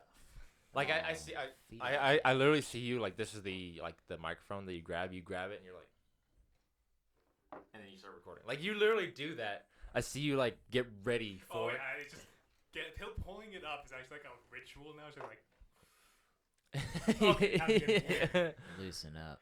Did like I want Despair to be a like I don't you could like already alone, I could actually like, for like a resume, I could be like, all at Despair, I was doing acting, writing, and improvising, acting, doing math, doing. like if I was Which is to awesome. for most business owners, I think that they would want if they were to choose employees, they would want the top tier Navy SEALs in their field and stuff they like in whatever they were doing, they want the best of the best to do that job. Something that I think is really, really important for me and for really important for Despair is to find people that love doing whatever the job is that they're doing and can find a way to explore and like express themselves inside of that path and have a good time doing it. I think that's more important because even if they're mediocre at that thing and they love doing it and this is a way that they could do it, they can come to this job and do that thing and have a good time. There's a huge path of growth for that, and they can become that high level operator in that thing that they're doing, writing, acting, For people's potential. And stuff. operation, like having fun and doing something. There's huge potential in that, and just the fact that they are gonna put in the effort, whether or not you're paying them to do it or not. Like if somebody really has a good time tinkering with stuff and fixing stuff, that's somebody I want to design puzzles for us. That's somebody I want to have on that team to do that. I don't want the best engineer ever to do it. I want somebody. I mean, the best in the world would be awesome, but like somebody who's He's also passionate about. yeah, somebody like that person's usually going to be the same person that's going to be like having a blast at it. Right. Whereas if you have like goes back to college degrees, if you have somebody that had a high level degree and they had a Tons of theoretical knowledge about everything. yeah, but they don't have a passion for it, they just wanted a high paying job as opposed to somebody that has just always been doing it as a hobby, not as a job. They just always been doing it as a hobby, and they didn't know they can make money at it, and this is a way that they can. I want to provide that way that they could do that through this business of despair. They could You're like grow. the medium. Yeah, exactly. I think that's a cool way of, like, I think that's a cool criteria for employees. Is somebody like, would you really enjoy doing this job? What's something that you enjoy doing? I like painting. All right, we could incorporate your painting and your art into despair universe. Into the We could really- posters or, into art. the posters, into the artwork. wall art, It's into all of us that are currently here. It's just most of us were like novices at doing everything. yeah. We're just like, okay, we like doing this thing, so we're gonna do that thing on top of the other stuff. And we've all gotten so much better since even just the start of a few months ago. Exactly. Like we're all constantly improving and having a good time at it. And that we're recording everything and talking about stuff and keeping good knowledge of how we're building. That alone is enough to get like, hey, you're a new person coming into the world. This is what you want to do. Hey, you can just follow us real fast, and then if you want to come and join us on our adventure, go ahead. Yeah. Like my plan is literally like 5 years from now, we can look back on these episodes, see how far we fucking grown. We can take a clip of the shit that we talk about right now and compare it to a clip that we talk about 5 years from now and just see the growth path that happened in that time. Mm. And like that piece of content will be fucking glorious because we'll talk about how we can't wait to see a future in escape rooms where you could really explore adventure and team building and character development and dialogue and decision making and multiple passive. And then Netflix life, it's like we're talking about the room that we have all that. that we have and all that shit exists, and we come up with new things that are like we didn't even think of back then, and like pushing the envelope now, and like our production actually being like full high tier. Yeah, and there's like other companies trying to emulate that, and we've been talking about it fucking back in 2019.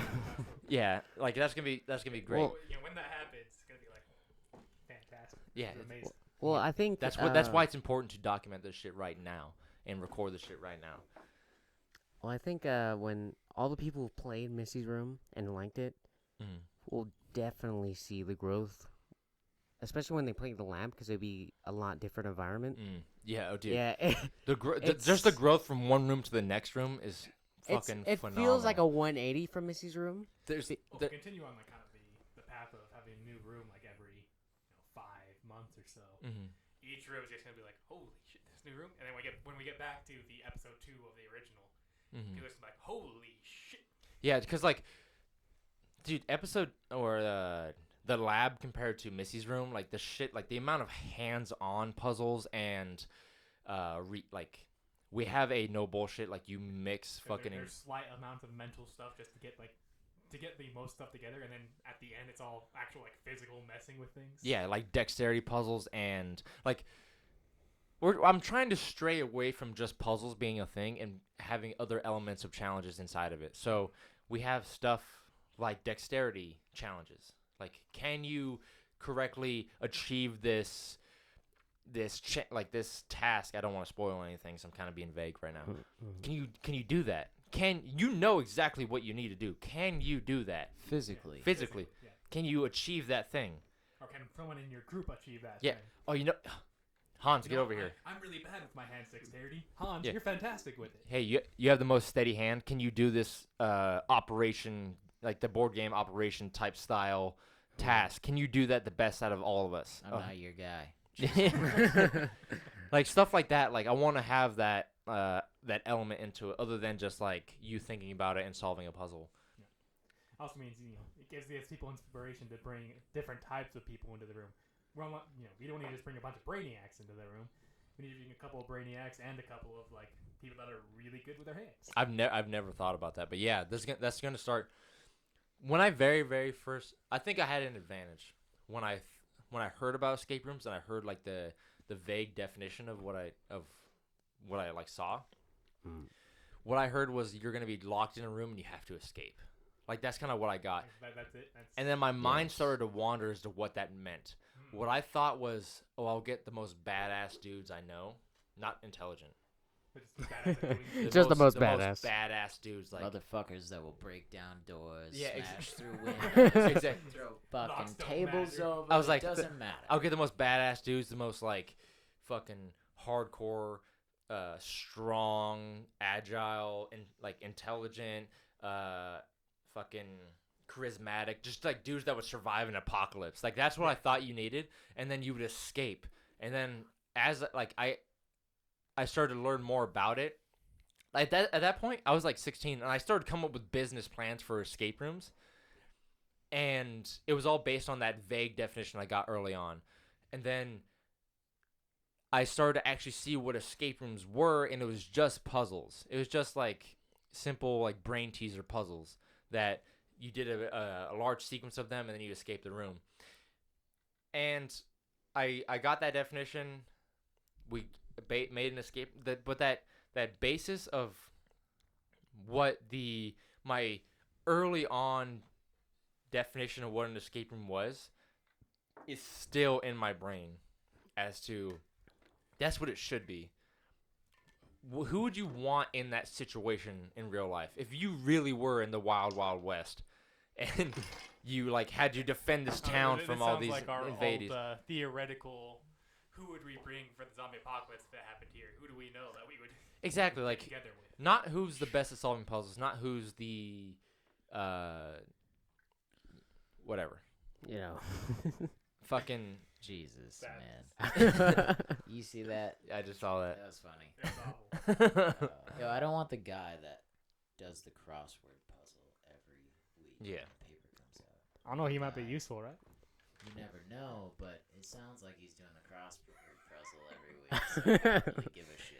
Hey, home dog, you wanna keep it like Oh, I'm sorry, Doug. Yeah, you want to keep it right here. Up higher. Elbow your mouth. Now I'm down. You know what? The camera work isn't great, but you know it works. But yeah. Mm. I really like that early on vague definition where my mind started to wander, like that's where I want to take escape rooms. And I think it's not gonna be that difficult. It's not a crazy I don't think it's time enough yet. thought. Hmm? No, higher. Like Oh, sorry. yeah, there we go. My bad. Excuse the shit out of me. Yeah, I'm really excited for that. So like this early on recording, this early on documenting, I really want to pull from this footage and this recording to 5-10 years from now and see the drastic change. Dude, I'm honestly surprised There won't be at, a like, shaky cam. well-funded escape rooms. I'm hopeful that they don't, catch on to our stuff before we get to the point that we're doing everything. Yeah, I'm honestly I'm not too worried about that They probably, if that's even if we do, we just do better. if that's where escape rooms go, like that's where I want it to go anyway. I'm sorry, it's like all escape rooms that are currently out, they should be following us to get the kind of Yeah. where No, it could go. Some of them are doing that. Like, there are very good escape rooms that we're not a great escape room. We're a good we're a good escape room. The thing is that we want to be very aggressive at pumping out new escape rooms and testing out the new additions to that and trying out the new elements to 5 years from now to have the perfect recipe of what a great escape room is. So like the turtle, And how to build one. yeah. So the turtle and the hare race. Like we want to be very aggressive at making new escape rooms. When it comes to like building the perfect room, right now from the get go, You that's don't need to do that. that's not really where we're going at. We want to make many escape rooms, make many mistakes. By the time we hit that 5-year mark and we have 20 escape rooms under our belt, that 21st escape room is going to be so much better than if we just made 5 in the past 5 years. Right. If we made 1 escape room per year, we would have learned 10 lessons. But if we made 20 escape rooms in the past 5 years, we would have learned fucking 20 lessons. And we would have fucking tested out so many different things. We would have learned so much different shit. By the time we reach there, our escape rooms are just by our experience at doing it is going to be so much higher of quality. Just because of the quantity that we put in, the quality is going to be so much better at the output. As long as you learn from every single room that you create. Dude, just naturally as Quality has a content well, I'm completely wrong right now. But Say it. quantity I has a wanna hear it. quality all its own. Yeah. Quantity has a quality all of its own. I had to slow down for a minute there. Okay. I'm on like my 5th one, so. Nah. This is the fun half of the podcast. Yeah, but Oh yeah, it's about to get a little swifty, huh? Yeah, very, very swifty. Perfect. I have a lot of shaky cam. It might feel like Cloverfield right now. Clover again. Oh, no, Robert, you need to get a steady hand. It's your only job. Every time I turn to like one of you guys, I forget to move. Like I should have my hand like over Just here. hold it like this. Yeah. Oh That I have not Dude, been. there's a fucking like hand grip that I have. I think it's in my car. The somewhere. only thing it's just like whenever I turn to Ian, you're gonna see my fucking. Just do the one pinky. hand. Yeah, and that's. I'm No, try- just do one hand. I like, Also, one hand and just kind of. Yeah, like that. yeah, like I've been. I was holding it like this the whole the do past like that. hour. Your wrist is mobile for a reason.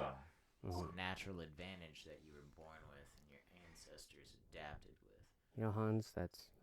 You know, I You know, think you you're- don't- you're evaluating That's the great risk. information. No, you know why we're fucking superior to like dogs? It's because this right here. fucking dogs. Wait. I'm do- gonna- I'm Wait, gonna sir. call this right. this right here, like dogs can't do this. They can't do this shit. They're limited to this. Like they have one bone right here. I think. I I'm don't know. not sure how we got that. I don't think that's true. I think they do. I think they have one bone right here, I'm and sure there's two. they limit. The reason why there's 2 bones is so that we could do this action right here. We could turn it around. Yes. That's why there's 2 bones. That's true. This bone right here, we can't. Don't all mammals have the second bone? I don't know. I have I'm pretty no sure. clue I may be- about animal physiology at all. I may be Whales talking have out of my ass. fingers. Did you know that? Do they? Yeah. Fantastic. I may be Whales. talking out of my ass right now. But this thing right here, dogs can't do Whales that. have They can't fucking do fingers it. that they can't use. Giant Fantastic. fingers that they do use all the time. They Do swim. they? Yeah, they're out I thought into their it's all fins. just turns into one big pad. Yeah, it's a giant webbed like, fucking. Why is this so high? Your shit's fucking down You here. you got just talk you in. can like It's also slouch a weird, bit. You just gotta have it Can you follow hear your me, mouth. dog? Yeah, I can Yeah, hear you can hear me down But here. the right? thing is, Yeah, but you'll be low. Okay, so I can hear you, right? Yeah. But on the audio that gets played in a YouTube video, you'll be like, it's muffled. it'll be muffled like this. Well, take the Just And- make it off, follow dude. your No, mouth at all. It will sound Th- like this someone this had this is so that when you're breathing into it, it doesn't pick that up. You're not really hard just yet. Okay, okay, we can stop. Jesus shit out of Christ. You don't need ears, Robert. All right. Sorry. Fucking hands is Sorry. dying over here. Sorry. Oh, but What is that? I don't know how we got That's our into tiki man. This is our tiki woman. Has But a, I think, Tiki woman? what Oh, is it has breasts. Oh. That's our tiki. has a breast and it also has a vagina on it. Oh. you notice. Oh, that's it. Yeah, can't do it. What is that? That's Very that's large. called something. That's called a Tiki woman. No, it's a statue of fertility or whatever. Oh. It might be, but this has Yeah. always been on here. That's some basic. Can I Oh. see that? Speaking of Learning like all kinds of new things. animals and whatnot, I think primates can't use their thumbs. So like it's always like this, but humans. Oh. Yeah, I know we have puzzle thumbs. we Yeah, can- I know we got that puzzle with This, thumbs. this is our advantage right here. Thumb wars. Yeah. yeah, we could do thumb wars and they would always lose. Is this a primate? Yeah. I mean, Got a fat ass. Yeah, it's right? got a fat ass. It's twerking right now. See that? Watch this as like a religious symbol of like some culture, which like We're defending the fuck out of it. What is going Oh, on that's the thumbnail here? right there. That's the thumbnail. Crone. What? This has a fat ass. Fat ass. Just big text across the The thumbnail. statue of fertility has got a You notice it's a fat fat ass, not the ass. gigantic vagina. Yeah, the right. That's not. Those are abs. That's the centerpiece of Nah, abs. That's a man. vagina. That's a vagina. Man. That's a vagina, man. That is down there, and there's just like a little bump there. It's a mound, man. It's a little bump It's there. a pussy man. mound, man. I don't know, man. That's a little sketchy. I don't know. But yeah, Good luck. yeah, dude, this is gonna stay here. This is the despair fucking. This is the despair podcast. Fucking Mascot. mascot. It's packing a dick, but it's got tits and a fat ass. It's a fucking fat dick. fucking We have cock, reached the dude. point where we're just talking shit. Dude, yeah, Don't give a shit. let's keep this fucking train riding, dude. Yo, look at the soul patch on that fucker. I know. It's very, very aggressive too. Like Yeah. very angry. Is it that time of the month or what? Gotta be. I'm guessing this is just a giant vagina. It's got a dick. I agree. It's definitely a giant vagina. It's way more funny than a abs. Tiny dick. It looks nothing like abs. Yeah, it's like a giant pussy on it. That is definitely a giant pussy. Very shaved, very well It maintained. doesn't have the horizontal lines of abs, but it definitely has the vertical one. If someone thinks that You know what a vertical line? You know what has a vertical line? what? Pussies. And that's a giant. So do abs. giant. So do That's a real giant abs. pussy. That is definitely not abs. Is not It might pussy. be, but Yeah. dude. No, I feel better just thinking that there's a giant pussy. Dude, it looks like somebody like photoshopped the pussy and just like grew it. Show it to the camera. Show it to the camera. Yeah, we just been talking about Bring it. it in. Bring it in. Cause that shit. Show the fat ass on it too. Those fucking. Those are abs. That's a 2-pack average. Right there. it has a ass. butt. Giant ass. Yeah, he's thick, definitely. It's leave thick. your comments on what you guys think. That's Yeah, a what twerking is it? position, by the way. Twerking. It is a pause. twerky position. Definitely. Yeah, it's definitely gonna be on this podcast. I don't even know why it's in here, honestly. I think it was in the other room and just. Actually, once we moved, Isn't it like the Tiki Man we have in the office too? It was just there. You mean the Fu Manchu? Yeah, the Fu Manchu. Yeah. The big wooden the wizard wooden thing. man. The wizard man. Yeah. Yeah. Doesn't he have? Is his penis showing? I don't no, it's think so. not. I bought him.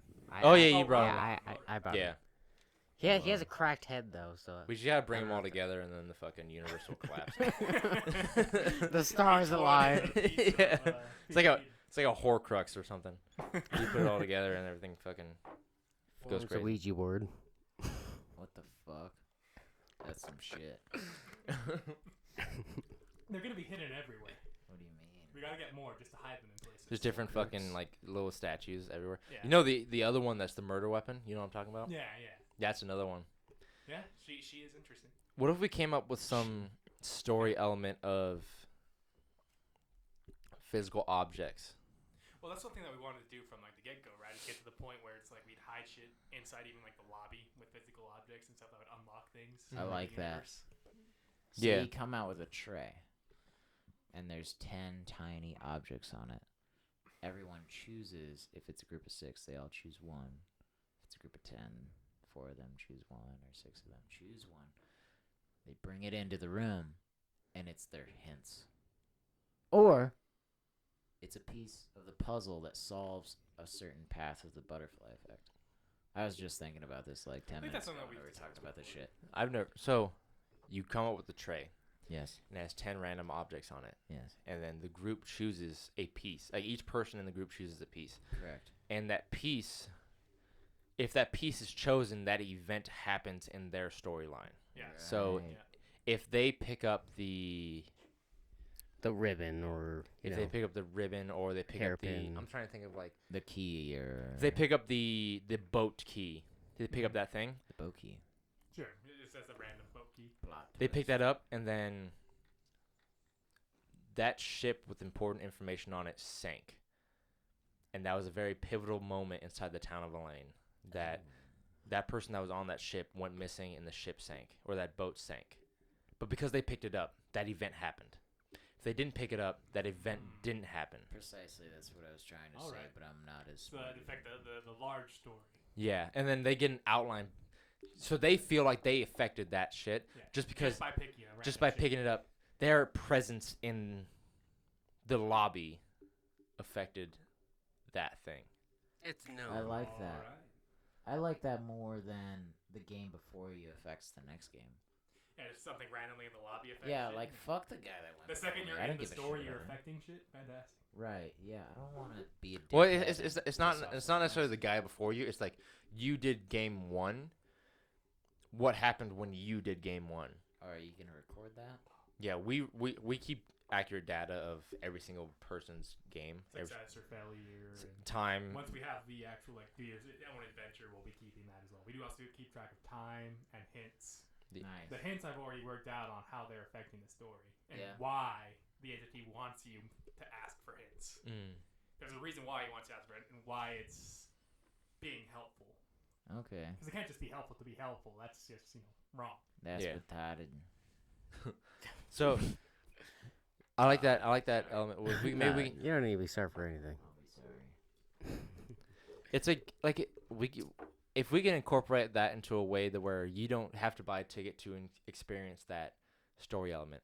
If we can somehow I'm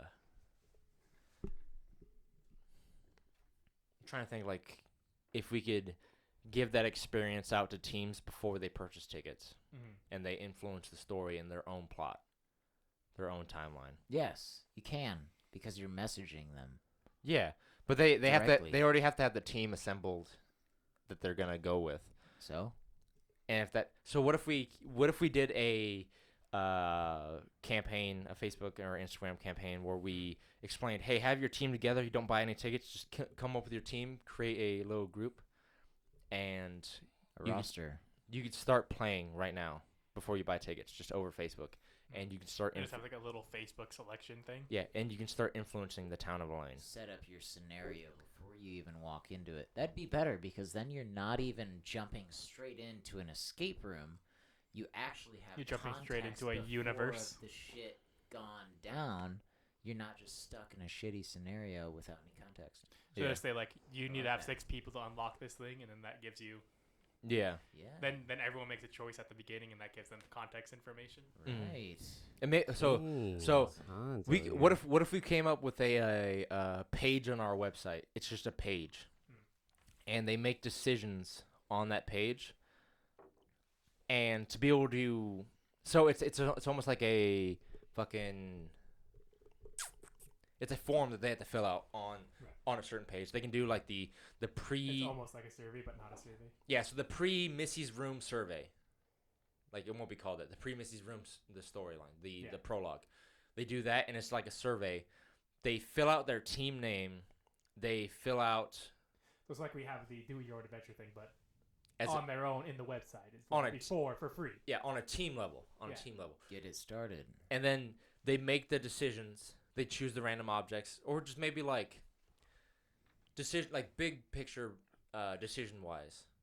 Who did you elect of these 2 dudes to be the mayor of Elaine? Who did you elect? And then your team decides this group, or whoever's in charge of your team decided this group, and that changes the plot of the overall story. So we kind of just general question on the website. Yeah. But that changes the plot of their story. And that gives us the information of shit. It gives us the All right, information. everyone's party foul now. Yeah. It could be You're like next, Hans. nah. It could be like Clue though. You could fill the actual character of select people in the story. So like on the website you could have the list with a bio of the people that are in this universe that you're going we to be already playing have as. like 12, 15 characters. Yeah, so you could have that on the website sign up. Once you buy your tickets, you fill out this form. Who's going to be who? You have character name, real name, right? Yeah. Right. You immediately enter into the universe and you start choosing whatever it may be. Yeah, you got like Father Abraham or Yeah, like so some being Right. on the little website in general, priest while or you're purchasing your tickets, you're already starting. Yes. And Yeah. then you're more invested in it and you're more likely to show up to your fucking appointments. That's what most people ask you today. Assholes. But, so like that gives me another thought too. Like, that gives me another thought too. What if we really took into account team design? So like, what if you came up with a team name? What if you could make other decisions for your team too? Like, what does your team care about more? This attribute or this attribute, and then you decide that, and that gives you another bit of potential divergence compared to other teams too, because you chose that on the website. Like, what if you could do like almost a team creation on the website that influence once you show up in store the game that ends up playing. But if you just come in, if you just We'd have the stuff in store as well. well, People that just come in. if you just walk in, we could just have like a generic one. But if you did like all the outside stuff, you can get some a little bit like bonus stuff. But you could also get a So it influences you to go to the website in general. yeah, and like you'll have a little bit more personal. You feel like there's more personal shit that you did. By the time you walk into the escape room, you're like, I already put in all this work into my my team and to my character. I also know where I'm at within the story. And you're Yeah. inspired to do well. Yeah. Yes. Way more. You get a bit of insight of what's happening and, what's happening to whoever you chose or... You're more emotionally invested also, which Yeah. makes you want to fucking win. Yeah. You know what I think is really, really, really interesting is that Hans hasn't done anything in our escape room. Literally hasn't experienced any part of it. Have you ever been in any escape room hunts? I've been to an escape room in Missouri. Just one?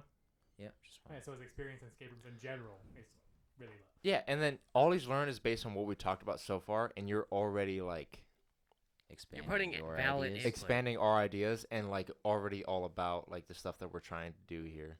You know, I'm going to take that as a personal compliment, not from like a general idea. Like anyone can just walk in and be like, oh yeah, you should do this. Yeah, that's what I'm saying. Is No, like you're already pumped up about it. I think it's cool. Well, you're Thank you. putting in, like, actual valid input. You know what I mean? Like, it's ideas outside of what we already have. I also That's think because y'all are focusing on what you've been looking at for so long, and I'm just that guy that comes up like, dude, you're an idiot. Look at Yeah. this. yeah, but the thing is, like, I think it's cool that it's that interesting of a topic to where that there is input to be put in. Well, you like fucking people with people or what? Huh? Wait, what? You like fucking with people?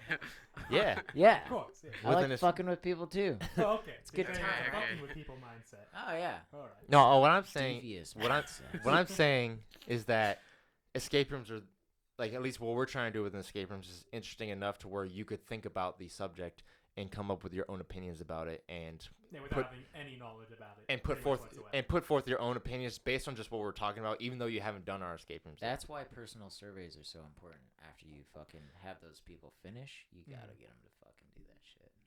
Or at least do like a actual conversation about it, not just like, hey, did you guys like it? Yeah, we liked it, and like they're gonna say nice shit because Oh, you you're want to take a picture?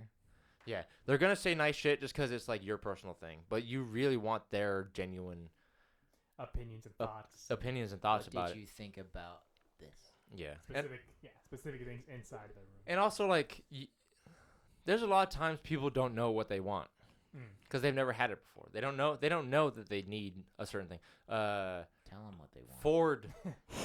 Ford had a comment on it. He had a famous quote on it. It was, "If I asked people what they want, they would have said faster horses." And he did He said he made cars. he made cars. If he asked people what they wanted, they would have said faster horses. Like people don't necessarily know what they Again, want. Back to right question. Yeah, the question that you need to answer. Like Yes. rethink the question that you're trying to answer. Do we need horses? Do we Do we need horses? horses? Fantastic question. That's the quote of the fucking podcast right there. Do we need horses? fucking horses? Dude, That's gonna be like the. that's a good Hey, one. you got to put down a quote and your name at the end. I'll slap that one down. There's so many potential thumbnails for this video. Oh my god. Like if we just had "Do we need horses?" question mark across the video. We have Clickbait as fuck. do, we have do we need hands hor- pointing to That's the a ass hook. of a What the tiki. hell? Do we need horses? I want to know if we need horses or not. Fantastic. That's gold, man. That's gold. Then you have to watch, like an hour and 30 minutes in to find that question. An hour and 52 minutes. An hour and 50 minutes. Whether or not you need. You're Wow. really And faithful. we don't even answer it. We just We're ask the currently question. like at hour 53 minutes, so that was pretty on point. You Well, like- because I have, he I have has- the Oh, audio. wait, you have. That's cheating. Sorry. You're like actually watching a bunch of drunk dudes fucking sitting in a room talking about escape rooms, Escape rooms, essentially. motivation, education, High school, fucking dumb shit, and looking Movies. porn, and movies, and- pornography, and all the mistakes Pornography I is ever way made more in funny my than entire porn. life. all the mistakes you made. Let's talk about the mistakes you had in life. Alright. We haven't reached that subject. You gotta go there, bud. So I signed a 6-year contract. Ah, yes, I did do that. Oh, dude, he signed a 6-year contract too. Oh, full 6 years. Me and him are literally gonna be together.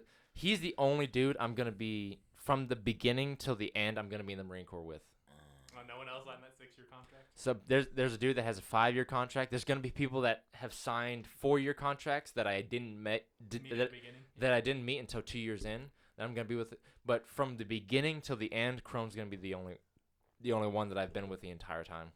I'm All that- right. I'm the other guy. The Yeah. other guy. Did Yeah, you say Chrome? Oh yeah, his name's Hans My Chrome. last name. Oh, Chrome. We don't say first names. You sound like a badass. Like you're like an anime I am villain or some Chrome. shit. Yeah. It is Krone. Chrome. I thought it was Chrome. I was like, wow. K-R-O-H-N. That still sounds like Yeah. really cool. Like really Like Crohn's disease. Precisely. Yeah. With a K. But yeah. Yeah, Hans Crohn's definitely sounds like a superhero or a villain. or a villain. Yeah, the guy from Die Hard. Hans Gruber. But yeah. Yeah, we're talking about a lot on this podcast. It's a good one. I want to keep it going though. I'm having a good time. Well, what do you want to talk about? You know what? I know what we need to talk about. Hit it. Why mic the being fuck is there a blank? No. Yeah, we have So our hardcore production studio is blankets on the wall to bounce the sound. Sorry, Actually, I gotta pee again. yeah, I'm gonna. I'm feeling you too. Only one person peeing at a time because if this is we gotta keep talking. You know? Yeah. Need at least two or three people. So just lift it up. Just pull the door and lift it a little bit. Crohn's weakness. He doesn't know how to open this door. Panic. Pandemonium. Remember the door when you come through. Have a knob. Remember the door when you come through it again. I hope we got that in the audio. Yeah. All right. But yeah, go on. topic. We recently played D&D, and I was the dungeon master. Oh shit, I didn't know that. Yeah. I've been helping Rob, training him to be a great GM. So basically, At least I Ian the over offer here. to help him be a great GM. Ian is always our DM. So if we ever play D&D, We have Jake as a GM occasionally. or yeah, Jake also GMs, but Yeah. like it's an occasion, you know. Mm. But like if we're all playing D&D, it's like okay, Ian's the DM, and you know, Ian's always in that position of Yes. People Being the- sometimes say I might have a multiple personality disorder because of it. I think I'm you're both Innkeeper Hans and Soldier Hans. the skills that you acquire through DMing, dungeon mastering a Right, game. So many skills. But Go- Especially the way I do it, which direct- is like 90% ad lib and just you make shit up as you go. Directly attributes to escape rooms. I think Probably. well, like writing and then acting and then responding to how a player reacts to the game or to the situations that you created. The biggest one is like responding to how a player reacts. Because I'm constantly changing how I'm interacting with the players. so Game room or GMing. Depending on, I can see their facial expressions or what they're looking at, what they're doing, and being like, okay, they're not interested in this thing. Let's move it on start on this topic and make that the big thing. Get them readjusted. Yeah. So I had Dave and Ian, and I told Robert, keep it simple, stupid.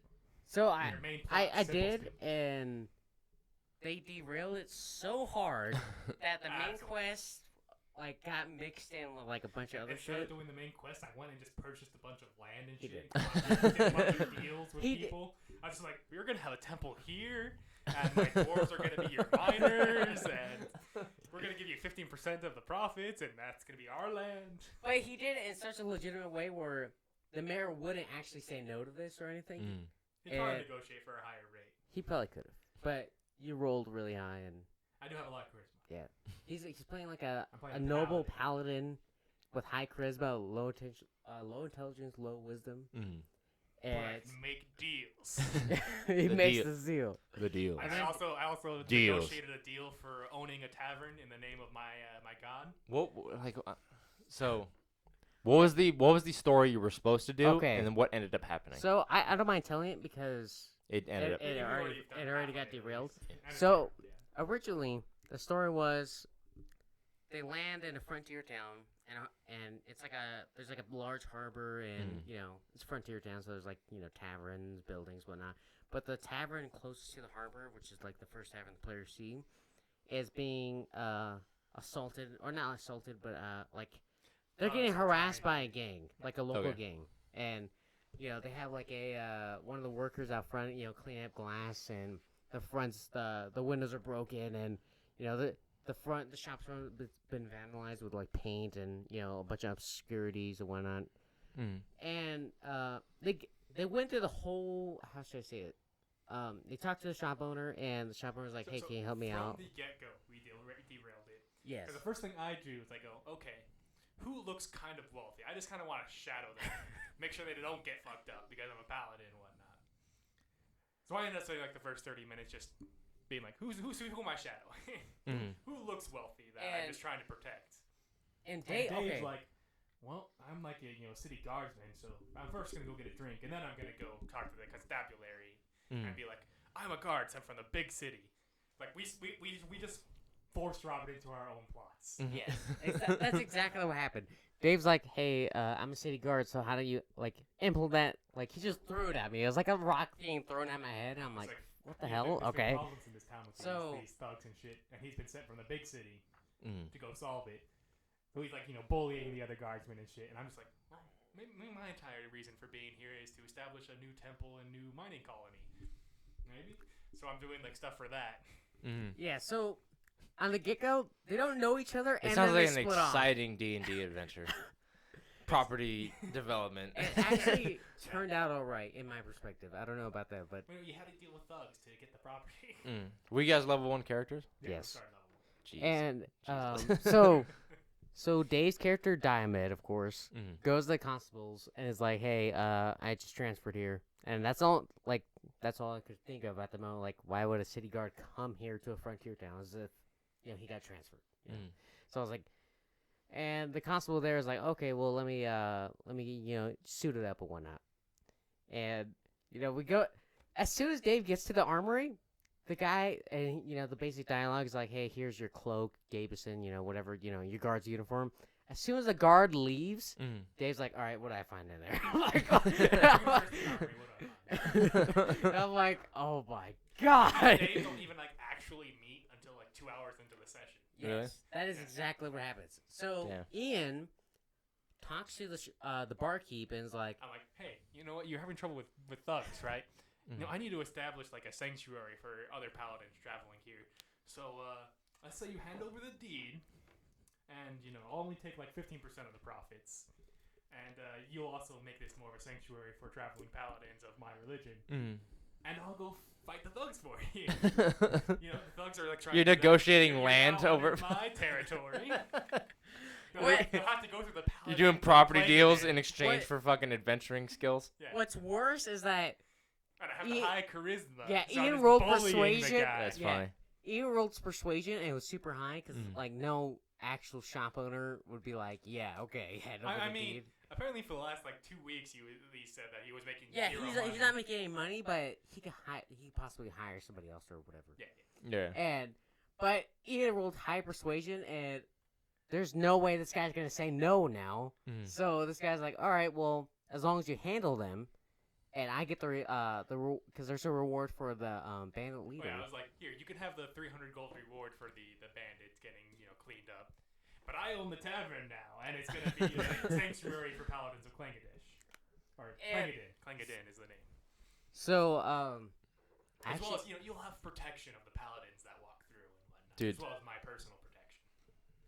So I was a thug fighting other thugs. yes, exactly. When While Crone being completely lawful good. when Hans gets back in here, you have to explain what D&D is to him, because literally you guys are explaining this adventure that you went on.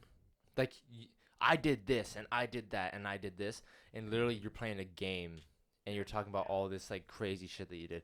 I have to piss right now, but We have to explain to him what D&D is now. dude, that's so cool about that type of We game. didn't do the classic D&D of you just go into a dungeon and fight things. You went on that adventure. You did that thing. You did that thing. All right, I'll be right back. I gotta take So my turn. so we're talking about that is dangerous. we're talking about Dungeons and Dragons. You've heard of it? Yeah.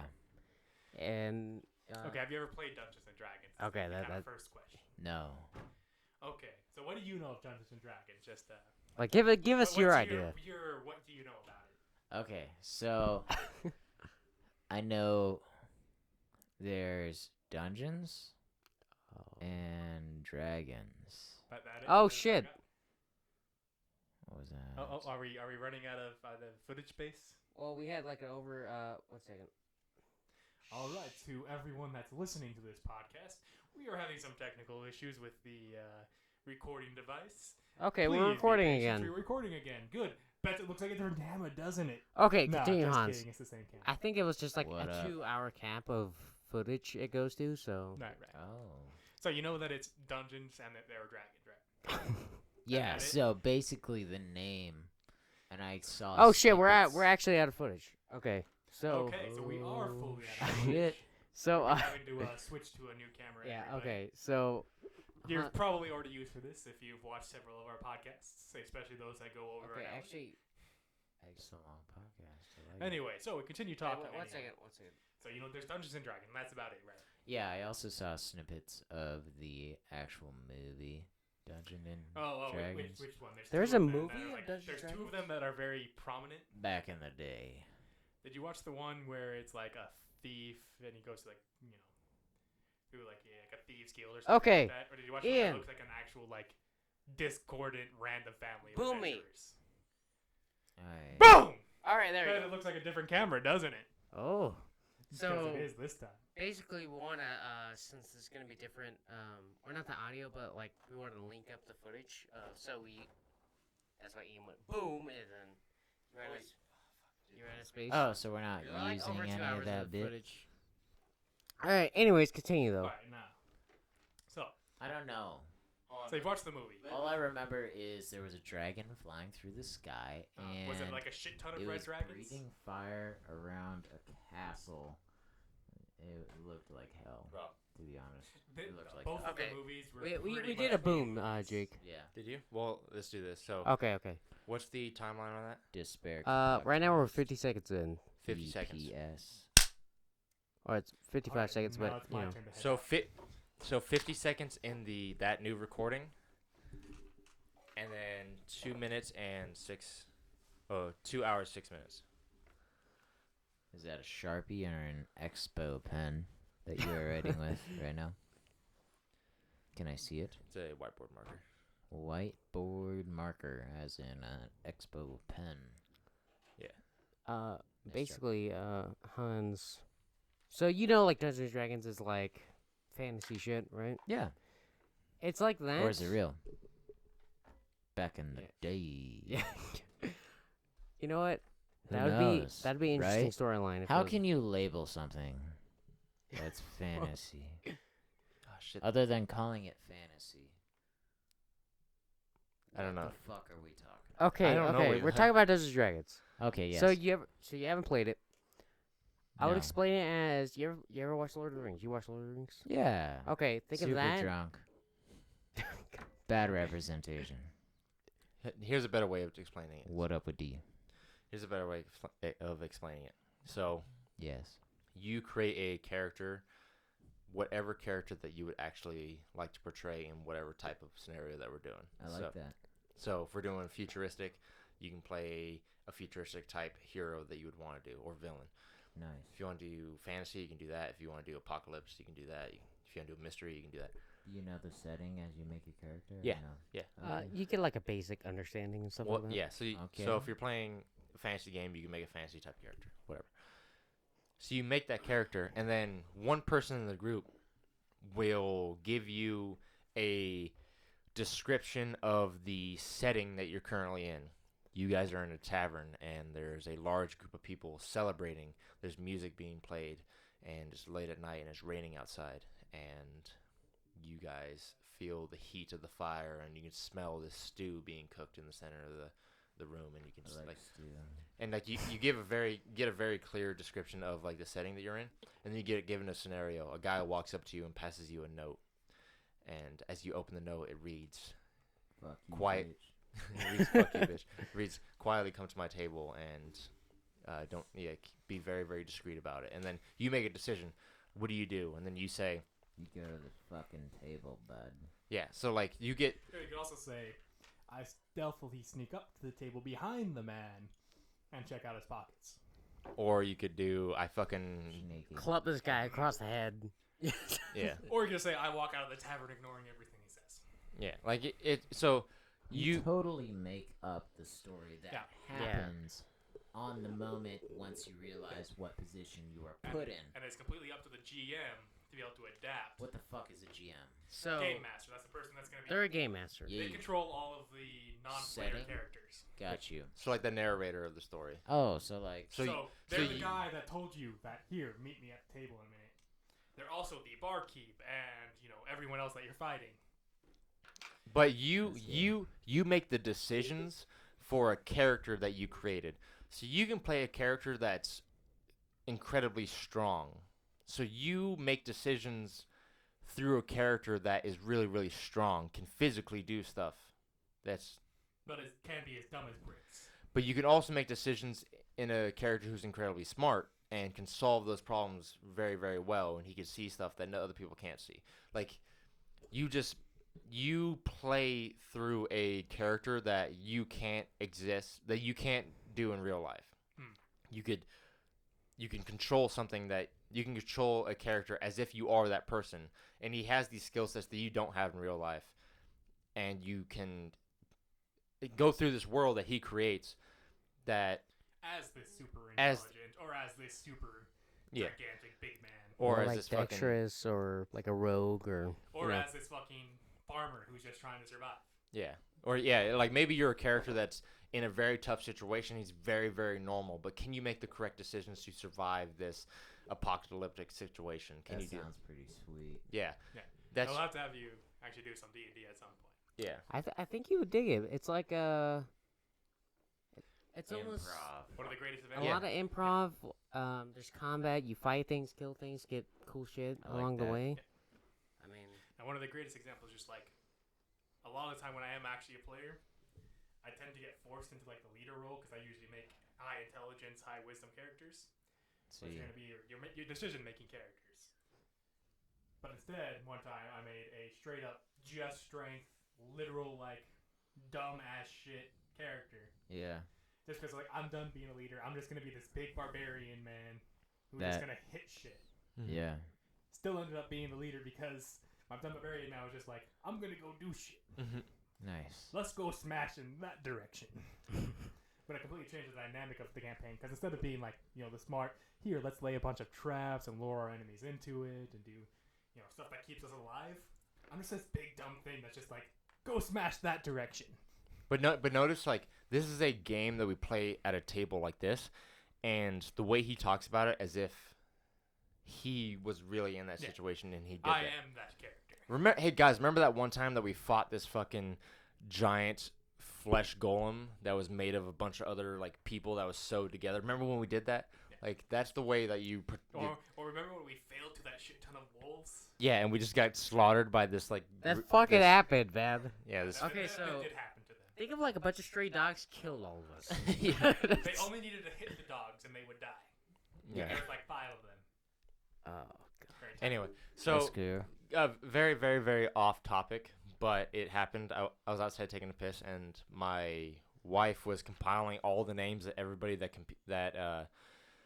contributed to the 8 free tickets contest that we've done on the first week of October. We're giving away 8 free tickets to a random person that liked, shared, commented on our Facebook post. And it's only to people in our local area that they just want to do an escape room. So there's already almost over 400 names. She started compiling all the names of people that liked, shared, commented. It's literally almost over 400 people. So one person's going to get that 8 free tickets for them and all their friends. But because there's all these people that wanted to contribute to it, who wanted to be a part of this contest, we want to give something to all those people anyway. So I'm thinking about doing a discount, a promo code for all 400 of those people that are interested. Like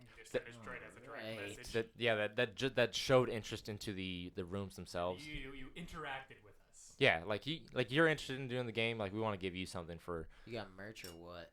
You got merch on the hook? We're working on the merch. We're working on merch. We don't have it yet. Pass it out, dog. Oh no. We're working on it, but we want it to be good, nice quality merch. Yeah, we want to have solid merch. We don't want to just be like, here, have some random shit that we just threw together. Yeah, I mean, we can do that. Merch. Question though, do we have a winner selected already, or? No. So today's Saturday. Tomorrow will be the last day that you can contribute towards that. But so I can go on right now. You can go on right now. Absolutely. And You can go on I can right get now. whatever everyone else is about to get. By the time my own game master for going inside the game. By the time this video comes out, or by the time this podcast comes out, it will be over. But I really like this contest this week. There's a lot of people excited about doing the escape room for free, and I really want to get our stuff out there. I think we should do contests like this We got every single week. and we could do another one in October with the kind of like what's turned more into like a monthly detective case to follow.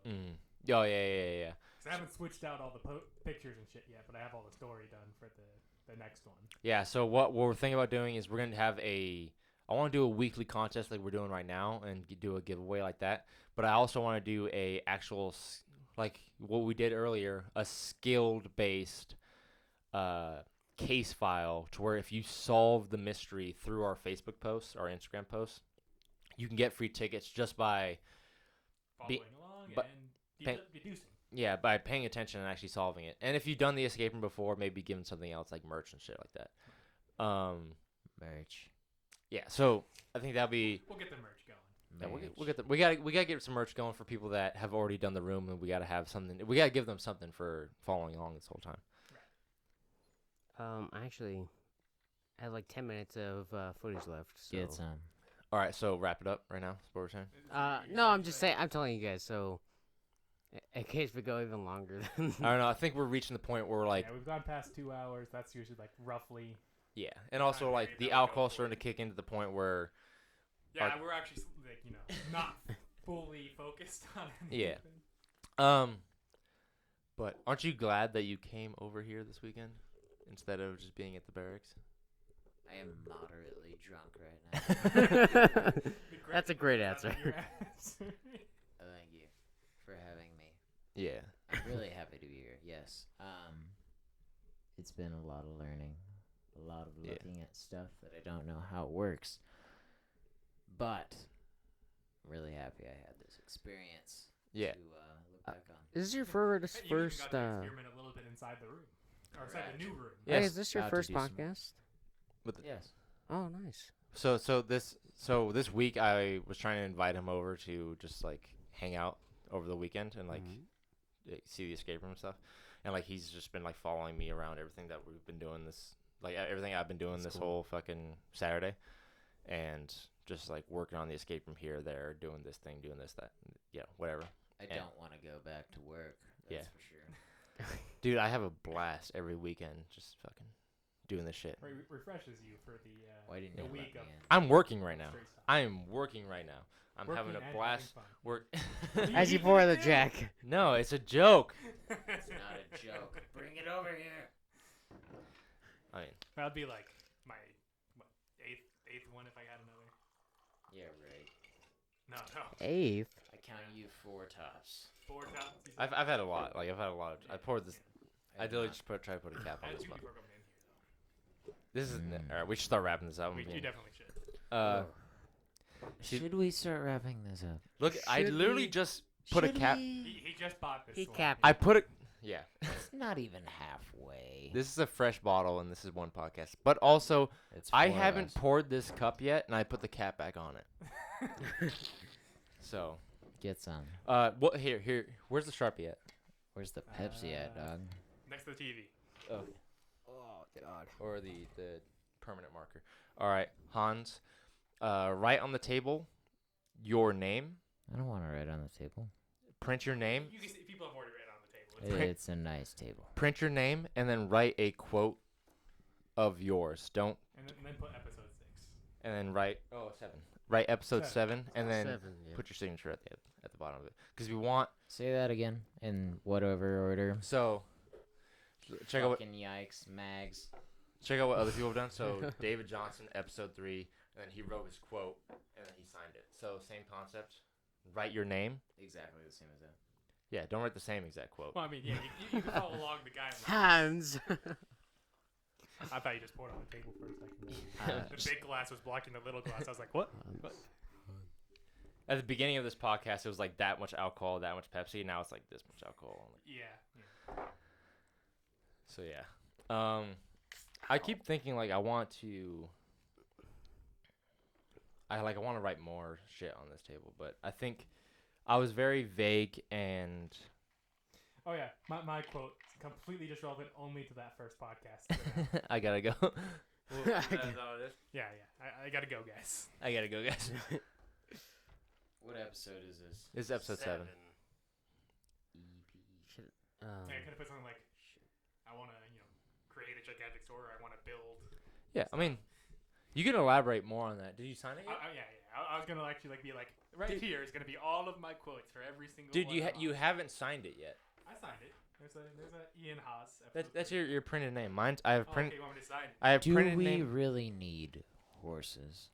That's a great quote. Do we really need horses? I think that needs to lie within the actual episode of the podcast, though. Like the I don't thumbnail? think it should be here. I think it should be. I mean, there. It's gonna be you. Come up with another question. That's like a good the question. You know what's a better? So, what's a very Hans Krohn thought that could attribute to what we're trying to build here? I think Hans pointing at the ass of the tiki earlier. That's a thumbnail. Has anyone seen that ass? Well, no. So I'm not writing that. So let's think it down. So, I wrote, I want to provide an adventure, and that's basically the thought process I have for the escape room. Dave wrote, tomorrow was the. What is that? Tomorrow was the worry about yesterday. Hold on. Today is the tomorrow we worried about He yesterday, must have been very drunk. and all Is well. is well. Today is the tomorrow we worried about yesterday, and all is well. Okay, So that makes sense then. It's about Don't fret. yeah. Don't worry about it, and Chill. that's very his personality. You wrote, I gotta go, guys, because literally That was completely relevant to that podcast. it's relevant to most. Like Well, yeah. you are literally like running You're the running. front man. I am the escape room in and of itself. You're the backbone, motherfucker. Yeah, you're running. You're actually running the Yeah, rooms. I'm the face of the room. Get some. Rob wrote, great success. Is that not relevant? Is that not relevant? Very quote, nice. something I want to build a world. nice. Yeah. Or I want to build worlds. So Krohn, very. What's in your personality, Krohn? I think Hans is very self-improvement, very not. He's very spiteful for when shit is told to Hans Krohn, he will look the other, like he'll try to like in spite do the opposite of it. I've seen this happen. Yeah, like, So if someone tells him to fail, he'll succeed. Fuck you. yeah, like Not because he wants to else. succeed. I've literally seen that in the years that we've been together and that we've fucking done dumb shit together. I've seen that happen in your reaction to shit like that. You'll do that. Who was it that sang the song? Was it Sinatra that sang "I'll Do It My Way"? That is Sinatra. Yes. That's a very Hans Krohn personality. I think I'll do it my way. I like that. Great song. I love Sinatra in general. Here we go. Dude, I want this table fucking full of signatures, dude. We'll get all types of people. Blasted with signatures, just all over, like down the table legs, under the table, like everything. Did Chris ever actually write a quote for himself? I don't think he did. He said he was going to, and like he got real angry about it. Oh no, was that him? I think he just wrote, despair, escape rooms. I think he just wrote despair. No quote or anything. Ah, That sounds like Chris, though. boring man. Yeah, very boring. He can add to it later. He could add. What I wrote right here, I want to be like my business mission, like the company's mission, as far as my attribution to it, like my The goal. yeah, like what do I provide to this company? I want to provide an adventure, like to the employees, to the customers. Provide an adventure. Great success. Good success. Great success, Rob. That's a good one, gentlemen. What do we That's got? a What do we got? fucking good one. I will do it my way. Hans A. Krohn, episode 7, Episode 7. parentheses. Just kidding. There's no parentheses. All right, let's end this with a I'll do it my way. little cheer. I have no drink, actually. Here, let's get We must restock the drinks first. some drinks to Can I everybody. get some fucking Pepsi over here? I've been Gee, drinking straight Oh, fucking Jack shit. Daniels. Is that good, Robert? Oh, yeah. There we go. You more. That good? Thank you. Hand me some. Let me know when, brother. I've been pouring myself far too much of the alcohol side of things. Good? More? Yeah, Let me know. fine, That's fine. good? Okay. Let us cheers. Let's do it not over the recording equipment real Let's quick. go over like reach around. Here we go. So, here's to episode 7. It was a lovely night drinking with you guys, talking. Absolutely. I had a great time. I love doing this. I can't wait to do it again. Cheers. Get some. All right, and that's it for episode 7. Thank you for listening. If you paid attention to the entire thing, it was a great time. Yeah. Congrats, you survived the entire conversation of whatever the fuck just a happened. bit more drunk than the last time. Dude, I have a blast making these things, dude. I have a fucking great time. All right. It is a good time. Anyway, thank you for watching. I might be here, might be on the next episode. It's a kind of in the air if I'm gonna have next weekend off.